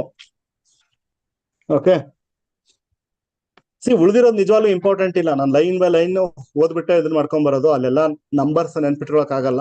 ಯಾವ ನಂಬರ್ ನೆನ್ಪಿಟ್ಕೋಬೇಕು ಅದನ್ನ ಹೇಳ್ತೀನಿ ಪಕ್ಕ. ಈಗ ಹೇಳಿದೆ ನಿಮ್ಗೆ state per capital income important. ಇನ್ನು ಉಳಿದಿರೋವೆಲ್ಲ ಅಷ್ಟು ನಂಬರ್ಸ್ ಇಟ್ಕೊಳಕ್ ಸಾಧ್ಯನೂ ಇಲ್ಲ, ಅವ್ನು ನೆನ್ಪಿಟ್ಕೊಳಕ್ ಹೋಗ್ಲೂಬೇಡಿ. ಇಂಪಾರ್ಟೆಂಟ್ ಪರ್ಸೆಂಟೇಜ್ಗಳು ಮತ್ತೆ ಈ ತರದ ವರ್ಡ್ಸ್ಗಳು. ಸೊ ಅಮೃತ್ 2.0 ಏನಿದು? ಅದೇ ಸಿಟೀಸ್ ಗಳಿಗೆ, ಸಿಟೀಸ್ ಡೆವಲಪ್ಮೆಂಟ್ ವಿಚಾರದಲ್ಲಿ. ಸೊ 287 ಟೌನ್ಸ್ ಗಳನ್ನ which are having less than 1 lakh population. Amrit 2.0 ನಲ್ಲಿ ಲೆಸ್ ದನ್ 1 lakh ಪಾಪ್ಯುಲೇಷನ್ ಇರುವಂತಹ ಅದನ್ನ ಕೇಳಬಹುದು. ಅವನು ಎಷ್ಟು ಸಿಟಿ ಅಂತ ಕೇಳಲ್ಲ, 287 ಸಿಟಿ ಟೌನ್ಗಳು ತಗೊಂಡಿದ್ದಾರೆ. ಅದಕ್ಕೆ ಇನ್ನೊಂದು ಕೇಳ್ತಾನೆ, ಇದರಲ್ಲಿ ಸೆಂಟ್ರಲ್ ಕಾಂಟ್ರಿಬ್ಯೂಷನ್ ಎಷ್ಟಿರುತ್ತೆ ಅಂತ ಕೇಳ್ತಾನೆ. ಪರ್ಸೆಂಟೇಜ್ 50%. ಅಮೃತ್ 2.0 ಅಲ್ಲೇ ಇದೆ ನೋಡಿ, ಹಾಫ್ ಆಫ್ ದ ಅಮೌಂಟ್ ಕೊಟ್ಟಿದ್ದಾರೆ ಸೆಂಟ್ರಲ್ ಇಂದ. ಸೊ ಅದನ್ನ ಕೇಳ್ತಾನೆ. 50% ಸೆಂಟ್ರಲ್, 50-50, ಅವ್ರು 50 ಹಾಕ್ಬೇಕು, ಇವ್ರು 50 ಹಾಕ್ಬೇಕು. ಈ ತರದ್ದೇ ಕ್ವಶನ್ ಕೇಳೋದು ಅವನು. ಒಂದು ಸ್ಕೀಮ್ ಬಗ್ಗೆ ಕೇಳ್ತಾ ಇದ್ದಾನೆ ಅಂದ್ರೆ, ಒಂದು ಯಾವ ತರ ಟೌನ್ ಗಳು ಸೆಲೆಕ್ಟ್ ಮಾಡ್ತಾರೆ, ಲೆಸ್ ದನ್ 1 lakh ಪಾಪ್ಯುಲೇಷನ್ ಇತ್ತು 2.0 ನಲ್ಲಿ. 1.0 ಬೇರೆ, 2.0 ನಲ್ಲಿ 1 lakh ಕಡಿಮೆ ಇರುವಂತದ್ದು, ಮತ್ತೆ ಕಾಂಟ್ರಿಬ್ಯೂಷನ್ ಎಷ್ಟು. ಇವೆಲ್ಲ ತರ ಕೆಡ್ಸ್ಕೋಬಾರ್ದು. ಎಷ್ಟು ಪ್ರಾಜೆಕ್ಟ್ ಎಲ್ಲ ಆಯ್ತು, ಇವನ್ ಸಿಟಿ ಕೇಳೋದು ಡೌಟ್, ಎಸ್ ಸಿಟಿ ಅವೆಲ್ಲ ಕೇಳೋದು.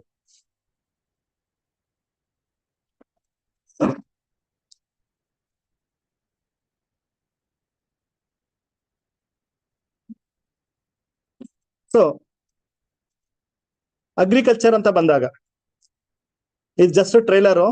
ಸೊ ಎಷ್ಟೊಂದು ಒಮ್ಗೆ ಹೋಗ್ತಿದೆ ಅಂತ ಅನ್ಕೊಬಿಡಿ, ಇನ್ನು ಚಾಪ್ಟರ್ ಶುರುವಾಗಿದೆ. ಜಸ್ಟ್ ಸಮ್ಮರಿನಲ್ಲಿ ಯಾವ ಚಾಪ್ಟರ್ ಅಲ್ಲಿ ಹೆಂಗೆ ಕ್ವಶನ್ಸ್ ಬರ್ತವೆ ಅಂತ ನೋಡ್ಕೊಳಕ್ ಅಷ್ಟೇನೆ. ಯಾಕಂದ್ರೆ ತುಂಬಾ ನೋಡ್ಬೇಕು, ನಾವು ಇಷ್ಟಕ್ಕೆ ಕ್ಲೋಸ್ ಮಾಡೋ ಮಾತೇ ಇಲ್ಲ ಅರ್ಬನ್ ಡೆವಲಪ್ಮೆಂಟ್. ಸೊ ಇಲ್ಲಿ ನಿಮಗೆ ಕರ್ನಾಟಕ ರೈತ ಸುರಕ್ಷಾ, that is Pradhan Mantri Fasal Bima Yojana under ಅಲ್ಲಿ ಕರ್ನಾಟಕ ರೈತ ಸುರಕ್ಷಾ ಪ್ರಧಾನ ಮಂತ್ರಿ ಫಸಲ್ ಬಿಮಾ ಯೋಜನಾ. ಸೊ ಏನಿದು ಆಬ್ವಿಯಸ್ಲಿ ಇನ್ಸೂರೆನ್ಸ್, ಕರೆಕ್ಟಾ? ಸೊ ಯಾರಿಗೆ ಕೊಡ್ತಾರೆ ಇನ್ಸೂರೆನ್ಸ್, ಯಾವ್ದು ಕೊಡ್ತಾರೆ, ಏನೇನು ಕವರ್ ಆಗುತ್ತೆ ಪ್ರಧಾನ ಮಂತ್ರಿ ಫಸಲ್ ಬಿಮಾ ಯೋಜನಾದಲ್ಲಿ ಹೇಳಿ.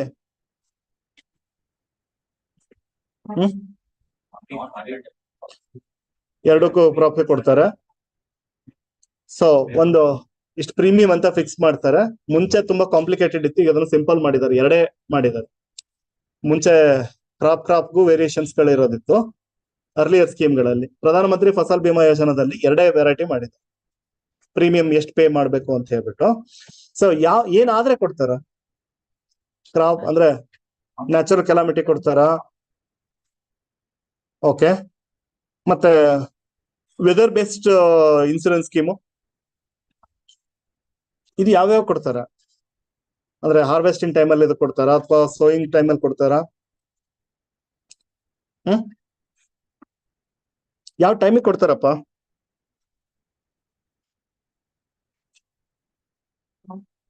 ಸೋಯಿಂಗ್ ಟೈಮಲ್ಲಿ ಡ್ರಾಟ್, ಮತ್ತೆ ಅಂದ್ರೆ ಸೋಯಿಂಗ್ ಟೈಮ್ ಇಂದಾನು ಕವರ್ ಆಗುತ್ತೆ. ಒಂದೇ ಒಂದು ಡಿಫ್ರೆನ್ಸ್ ಅರ್ಥ ಮಾಡ್ಕೊಳ್ಳಿ, ಆಲ್ಮೋಸ್ಟ್ ಎಲ್ಲ ಕವರ್ ಮಾಡಿದ, ಅದೇ ಹೇಳಿದ್ದು ಡಿಫ್ರೆನ್ಸ್. ಮುಂಚೆ ಏನಂದ್ರೆ ಇದ್ರ ಒಂದೇ ಅಂದ್ರೆ ವೆದರ್ ಬೇಸ್ಡ್ ಇನ್ಸೂರೆನ್ಸ್ ಏನಿದೆ ಅಲ್ವಾ, ಅದು ಪರ್ಟಿಕ್ಯುಲರ್ಲಿ ವೆದರ್ ಇಂದ್ರೆ, ಈಗ ಫಾರ್ ಎಕ್ಸಾಂಪಲ್ ಹೇಲ್ ಸ್ಟಾರ್ಮ್ ಆಯ್ತು, ಆಲಿಕಲ್ ಮಳೆ ಆಯ್ತು ಅಂತ ಇದಾಯ್ತು, ಸೊ ಅಂತದನ್ನ ಮಾತ್ರ ಅಲ್ಲಿ ಕವರ್ ಮಾಡ್ತಾರೆ. ಇನ್ನು ಆಲ್ಮೋಸ್ಟ್ ಸೋಯಿಂಗ್ ಟೈಮ್ ಅಲ್ಲಿ ಇರ್ಬೋದು, ಡ್ರಾಟ್ ಇಂದ ಆಗೋದಿರ್ಬೋದು, ಅಥವಾ ಪೆಸ್ಟ್ ಅಟ್ಯಾಕ್ ಆಗಿರ್ಬೋದು, ಇಂಥ ಎಲ್ಲದಕ್ಕೂ ಕವರ್ ಮಾಡ್ತಾರೆ. ಸೊ ಕ್ರಾಪ್ ಲಾಸ್ ಯಾವ ಸ್ಟೇಜ್ ಅಲ್ಲಿ ಆದ್ರೂ ಅದೇ. ಮಾರ್ಕೆಟ್ ಅಲ್ಲಿ ಆದ್ರೆ ಕವರ್ ಆಗತ್ತಾ? ಮಾರ್ಕೆಟ್ ಅಲ್ಲಿ ಪ್ರೈಸೇ ಇಲ್ಲ, ಕವರ್ ಆಗತ್ತಾ ಇದ್ರಲ್ಲಿ?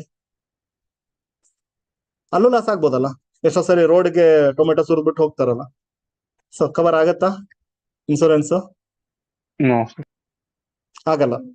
ಅದ್ರ ಹೇಳಿದ್ದು ಯಾವಾಗ್ಲೂ ಹೆಂಗ್ ನೋಡ್ಬೇಕು ಅಂದ್ರೆ ಏನಿಲ್ಲ ಅಂತ ನೋಡ್ಬೇಕು, ಅದನ್ನೇ ಮಿಕ್ಸ್ ಮಾಡ್ರಿ. ಮಾರ್ಕೆಟ್ ಅಲ್ಲಿ ಬಂದು ಲಾಸ್ ಆಗುತ್ತೆ ಅವನಿಗೆ, ಸೊ ಅದು ಕವರ್ ಆಗಲ್ಲ. ಓಕೆ, ಹಾರ್ವೆಸ್ಟಿಂಗ್ ಟೈಮ್ ವರ್ಗೂ ಕವರ್ ಆಗುತ್ತೆ. ಇದಕ್ ಬೇರೆ ಇದಾವೆ, ಅದಕ್ಕೆ MSP ಬಗ್ಗೆ ಫೈಟ್ ಎಲ್ಲ ಯಾಕೆ ಫಾರ್ಮರ್ಸ್ ಮಾಡ್ತಾ ಇದ್ದಿದ್ದು. ಇದು ಕವರ್ ಆಗಿದ್ರೆ ತಲೆ ಕೆಡ್ಸ್ಕೊತಿದ್ರು ಅವರು.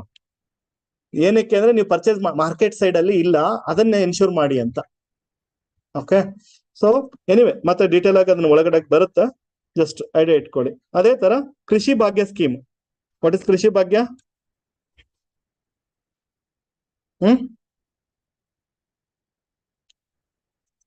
ಕೃಷಿ ಭಾಗ್ಯ ಸ್ಕೀಮ್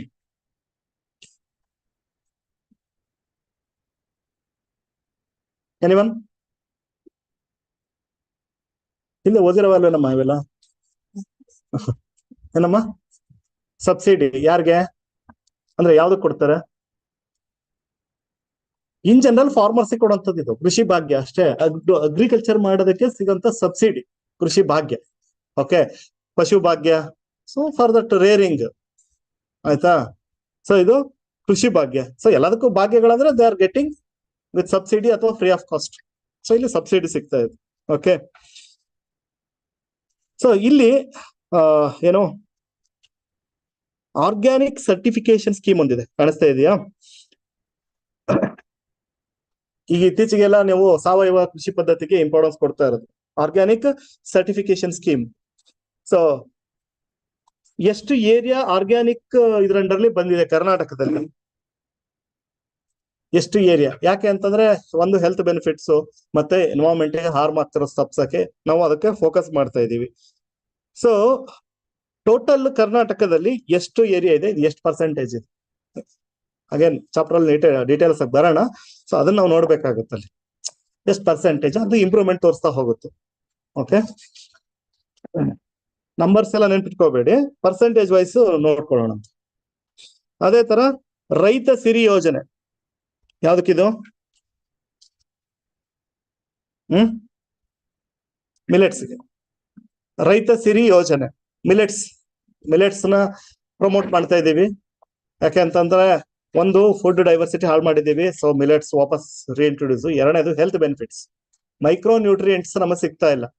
ಮೈಕ್ರೋ ನ್ಯೂಟ್ರಿಯೆಂಟ್ಸ್ ಗಳನ್ನ ಕೊಡ್ಬೇಕು, ಹಿಡನ್ ಹಂಗಾರ್ನ ಅವಾಯ್ಡ್ ಮಾಡ್ಬೇಕು ಅಂದ್ರೆ ಮಿಲೆಟ್ಸ್ ನ ಪ್ರಮೋಟ್ ಮಾಡ್ತಾ ಇದೀವಿ. ಸೊ ಹಾಗಾಗಿ ರೈತ ಸಿರಿ ಯೋಜನೆ ಇಲ್ಲೇ ಇದೆ ನೋಡಿ, for organic farming and millet promotional program. ಎರಡು ಇವನ್ ಅದರಲ್ಲಿ ಆರ್ಗ್ಯಾನಿಕ್ ಕವರ್ ಆಗಿದೆ, ಮತ್ತೆ ಮಿಲೆಟ್. ಇಷ್ಟೇ ಕ್ವಶನ್ ಆಗುತ್ತೆ ಅಲ್ಲಿ, ಎದಕ್ಕೆ ಅಂತ. ಸಿರಿ ಯು ಕ್ಯಾನ್ ಐಡೆಂಟಿಫೈ ಮಿಲೆಟ್ ಅಂತ, ಬಟ್ ಆರ್ಗ್ಯಾನಿಕ್ ಪ್ಲಸ್ ಮಿಲೆಟ್ಸ್ ಸಿರಿಧಾನ್ಯಗಳಿಗೂ ಕೊಟ್ಟಿದ್ದಾರೆ, ಸಾವಯವ ಕೃಷಿ ಪದ್ಧತಿಗೂ ಕೊಟ್ಟಿದ್ದಾರೆ. ಅರ್ಥ ಆಯ್ತಲ್ವಾ? ಸೊ ಅದನ್ನ ನೆನ್ಪಿಟ್ಕೊಳ್ಳಿ. ಮುಖ್ಯಮಂತ್ರಿ ರೈತ ವಿದ್ಯಾನಿಧಿ ಪ್ರೋಗ್ರಾಮ್ ಹೆಸರು ಹೇಳ್ತಾ ಇದೆ, ಎಜುಕೇಶನ್ ಸಂಬಂಧಪಟ್ಟಿದ್ದು ಅಂತ. ಯಾರಿಗೆ? ಫಾರ್ಮರ್ಸ್. ಅಭ್ಯರ್ಥಿ ನಾವು ಓದ್ತಿರೋದು ಯಾರಿಗೆ ಕೊಡ್ತಾರೆ ಇದು? Land less agriculture labours. ಅರ್ಥ ಆಗುತ್ತಲ್ಲ? ಕೂಲಿ ಕಾರ್ಮಿಕ ಅಂದ್ರೆ ಅವ್ರದ್ದು ಒಬ್ಬ ಸ್ವಂತ ಕೃಷಿ ಭೂಮಿ ಇರೋದಿಲ್ಲ, ಅಂತವ್ರಿಗೆ ಕೊಡ್ತಾರೆ ಇದ್ರಲ್ಲಿ. ಸೊ ಅಷ್ಟೇ ಕ್ವಶನ್ ಕೇಳ್ತಾನೆ, ಮುಖ್ಯಮಂತ್ರಿ ರೈತ ವಿದ್ಯಾನಿಧಿ ಪ್ರೋಗ್ರಾಮ್ ಯಾರಿಗೆ? ಎಲ್ಲಾ ಕೃಷಿಕರಿಗೆ ಸಿಗುತ್ತೆ? ಇಲ್ಲ. So land less agriculture labours. Okay, ಏನಪ್ಪ ಯಾವ್ದು? ಹೆಂಗ್ ಸೆಗ್ರೇಟ್ ಮಾಡ್ತಾರೆ ಅಂದ್ರೆ ಅವ್ರ ಅಂಡ್ರಲ್ಲಿ ಇದಿರಲ್ವಾ, ರೆಕಾರ್ಡ್ಸ್ ಇರಲ್ವಾ, ಅವ್ರ ಲ್ಯಾಂಡ್ ಇದೆಯಾ ಇಲ್ಲ ಅಂತ ಹೇಳ್ಬಿಟ್ಟು. ಈಗ ಇನ್ಮೇಲಂತೂ ಇನ್ನೂ ಈಸಿ ಆಗ ಈಗ ಎಲ್ಲ, ಯಾಕಂದ್ರೆ ಎಲ್ಲ ಆನ್ಲೈನ್ ಇರೋದ್ರಿಂದ ಅವರೇ ಸೆಗ್ರಿಗೇಷನ್ ಮಾಡಿ. ಮುಂಚೆ ಆದ್ರೆ ಅಟ್ಲೀಸ್ಟ್ ಫಾಲ್ಸ್ ತೋರ್ಸಕ್ ಬೇಕಾದಷ್ಟು ಅವಕಾಶಗಳಿತ್ತು, ಇವತ್ತು ಅವಕಾಶಗಳಾಗಲ್ಲ. ಯಾಕಂದ್ರೆ ಅವ್ರ ಹೆಸರು ಲ್ಯಾಂಡ್ ಇದೆಯೋ ಇಲ್ಲ ಅನ್ನೋದು ರೆಕಾರ್ಡ್ ಅಲ್ಲೇ ಸಿಗುತ್ತೆ. ವೆರಿಫೈ ಮಾಡ್ಕೊಡ್ಬೇಕಾದ್ರೆ ಈಸಿ ಇದೆ. ಸೊ ಇವತ್ತು ಅವೆಲ್ಲ ಆಟೋಮೆಟಿಕ್ ಆಗಿ ಸಾಲ್ವ್ ಆಗುತ್ತೆ problems. U P S C ನಲ್ಲಿ ಇದೇ ತರ ಒಂದು ಕ್ವಶನ್ ಕೇಳಿದ್ದ, ಆಮ್ ಆದ್ಮಿ ಬಿಮಾ ಯೋಜನಾ ಯಾರಿಗೆ ಅಂತ.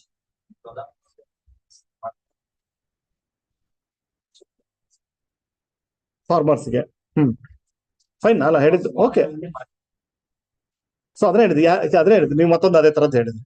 ಯಾರಿಗ್ ಬೆನಿಫಿಟ್ ಅನ್ನೋದಿರಲ್ಲ, ಕನ್ಫ್ಯೂಷನ್ ಆಗೇ ಆಗುತ್ತೆ. ಅದಕ್ಕೆ ಸ್ವಲ್ಪ ಕರೆಕ್ಟ್ ಆಗಿ ನೋಡ್ಕೋಬೇಕು. ಈಗ ಅದ್ ಹೇಳಿದ್ರು ಅವರು, ಪ್ರಧಾನಮಂತ್ರಿ ಮನ್ಧನ್ ಯೋಜನೆ only small and marginal farmers. Okay, so ಯಾರು ಅವರು ಸ್ಮಾಲ್ ಅಂದ್ರೆ ಅದು ಗೊತ್ತಿರ್ಬೇಕು ನಿಮ್ಗೆ. ಅದನ್ನ KPSC ಕ್ವಶನ್ ಕೇಳಿ ನೋಡಿ, ಒಂದ್ರ ಸುತ್ತಾನೆ ಹೆಂಗಿದೆ ಕ್ವಶನ್ಸ್. ಯಾರು ಸಣ್ಣ ಹಿಡುವಳಿದಾರರು ಅಂದ್ರೆ ಯಾರು ಅಂತ, ಸ್ಮಾಲ್ ಫಾರ್ಮರ್ಸ್ ಅಂದ್ರೆ ಯಾರು ಅಂತ. ಅಂದ್ರೆ ಎಷ್ಟು ಹೆಕ್ಟೇರ್ ಭೂಮಿ ಆರ್ಡರ್ ಮಾಡಿದ್ದಾರೆ, ಕೊಟ್ಟಿದ್ದಾನೆ ಇದರಲ್ಲಿ ಕ್ಲಾಸಿಫಿಕೇಶನ್ ಇದೆ. ಓಕೆ, ಅಂದ್ರೆ 2 ಹೆಕ್ಟೇರ್ ವರ್ಗು, 2 ಇಂದ 10 ಹೆಕ್ಟರ್ಸ್, 10 ಹಿಂಗೆ. ಲೆಸ್ ದನ್ 2 ಇದ್ರೆ ಸ್ಮಾಲ್ ಅಂಡ್ ಮಾರ್ಜಿನಲ್ ಒಳಗೆ ಬರ್ತಾರೆ. ಸೊ ಆ ತರ ಅವ್ರಿಗೆ ಆ ಬೆನಿಫಿಟ್ ಅರ್ಥ ಆಗ್ತಿದೆಯಲ್ಲ, ಪೆನ್ಷನ್ ಬೆನಿಫಿಟ್ ಅವ್ರಿಗೆ. ಸೊ ಲಾಸ್ಟ್ ಟೈಮ್ KPSC ನಲ್ಲಿ, ಲಾಸ್ಟ್ ಅಲ್ಲ ಅದ್ರ ಹಿಂದೆ 2 ವರ್ಷದ ಎರಡು ವರ್ಷ ಅಲ್ಲಿ 2 ಎಕ್ಸಾಮ್ ಹಿಂದ್ಗಡೆಗೆ ಕ್ವಶನ್ ನಲ್ಲಿ ಕೇಳಿದ್ದ ಅವನು, ಸ್ಮಾಲ್ ಅಂತಂದ್ರೆ ಯಾರು ಅಂತ ಕೇಳಿದ್ದ. ಆಪ್ಷನ್ 2 ಹೆಕ್ಟರ್ಸ್ ಗಿಂತ ಕಡಿಮೆ ಇರಬೇಕು, 10 ಹೆಕ್ಟರ್ ಗಿಂತ ಕಡಿಮೆ ಇರಬೇಕು, ಈ ತರ 4 ಆಪ್ಷನ್ ಕೊಟ್ಟಿದ್ದೆ. ಓಕೆ, ಅದೇ ತರ UPSC ನಲ್ಲಿ ಆಮ್ ಆದ್ಮಿ ಬಿಮಾ ಯೋಜನಾ ಯಾರಿಗೆ ಅಂತ ಕೇಳಿದ್ದು, ಅಂದ್ರೆ ರೂರಲ್ ಪೂರ್ಗೆ ಅಂತ ಕೊಟ್ಟಿದ್ದ. ಸೊ ಅದು ಬರೀ ರೂರಲ್ ಪೂರ್ಗಿಲ್ಲ, ಅದು ಎಲ್ಲರಿಗೂ ಇದೆ. ಸೊ ಅದನ್ನೇ ಅವ್ನು ಟ್ವಿಸ್ಟ್ ಮಾಡಿಟ್ಟಿದ್ದೆ. ಸೊ ಅದಕ್ಕೆ ಬೆನಿಫಿಷಿಯರೀಸ್ ಯಾವಾಗ್ಲೂ ಗಮನ ಇರ್ಬೇಕು ನಿಮ್ಗೆ. ಯಾವ್ದೇ ಒಂದು ನೋಡ್ರೆ ಇದು ಯಾರಿಗೆ ಬೆನಿಫಿಟ್ ಆಗುತ್ತೆ ಅದನ್ನೇ ಕ್ವಶನ್ ಮಾಡೋಣ, ಯಾರಿಗೆ ಬೆನಿಫಿಟ್ ಆಗುತ್ತೆ. ಸೊ ಇನ್ನ ಇದರಲ್ಲಿ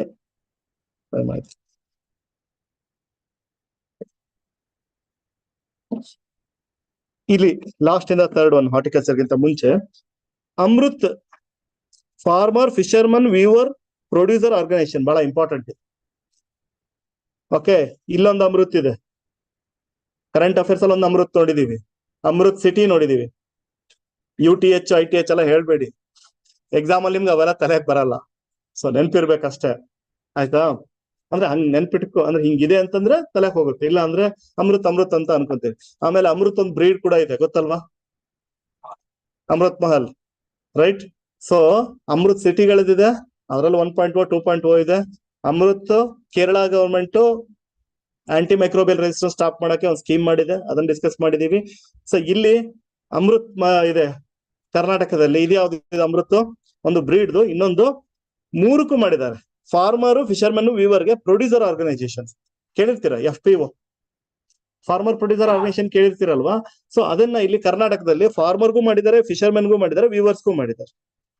ಅಂದ್ರೆ ಆಯಾ ಡಿಪಾರ್ಟ್ಮೆಂಟ್ ಅವರು agriculture, horticulture, sericulture, animal husbandry and textile handloom sectors ಗಳಿಗೆ ಇವಷ್ಟು ಕವರ್ ಆಗೋ ತರ ಓಕೆ ಫಾರ್ಮರ್, ಫಿಶರ್ಮೆನ್ ಮತ್ತೆ ವೀವರ್ ಪ್ರೊಡ್ಯೂಸರ್ ಆರ್ಗನೈಸೇಷನ್ಸ್ ಗಳು ಇದಾವೆ ಕರ್ನಾಟಕದಲ್ಲಿ.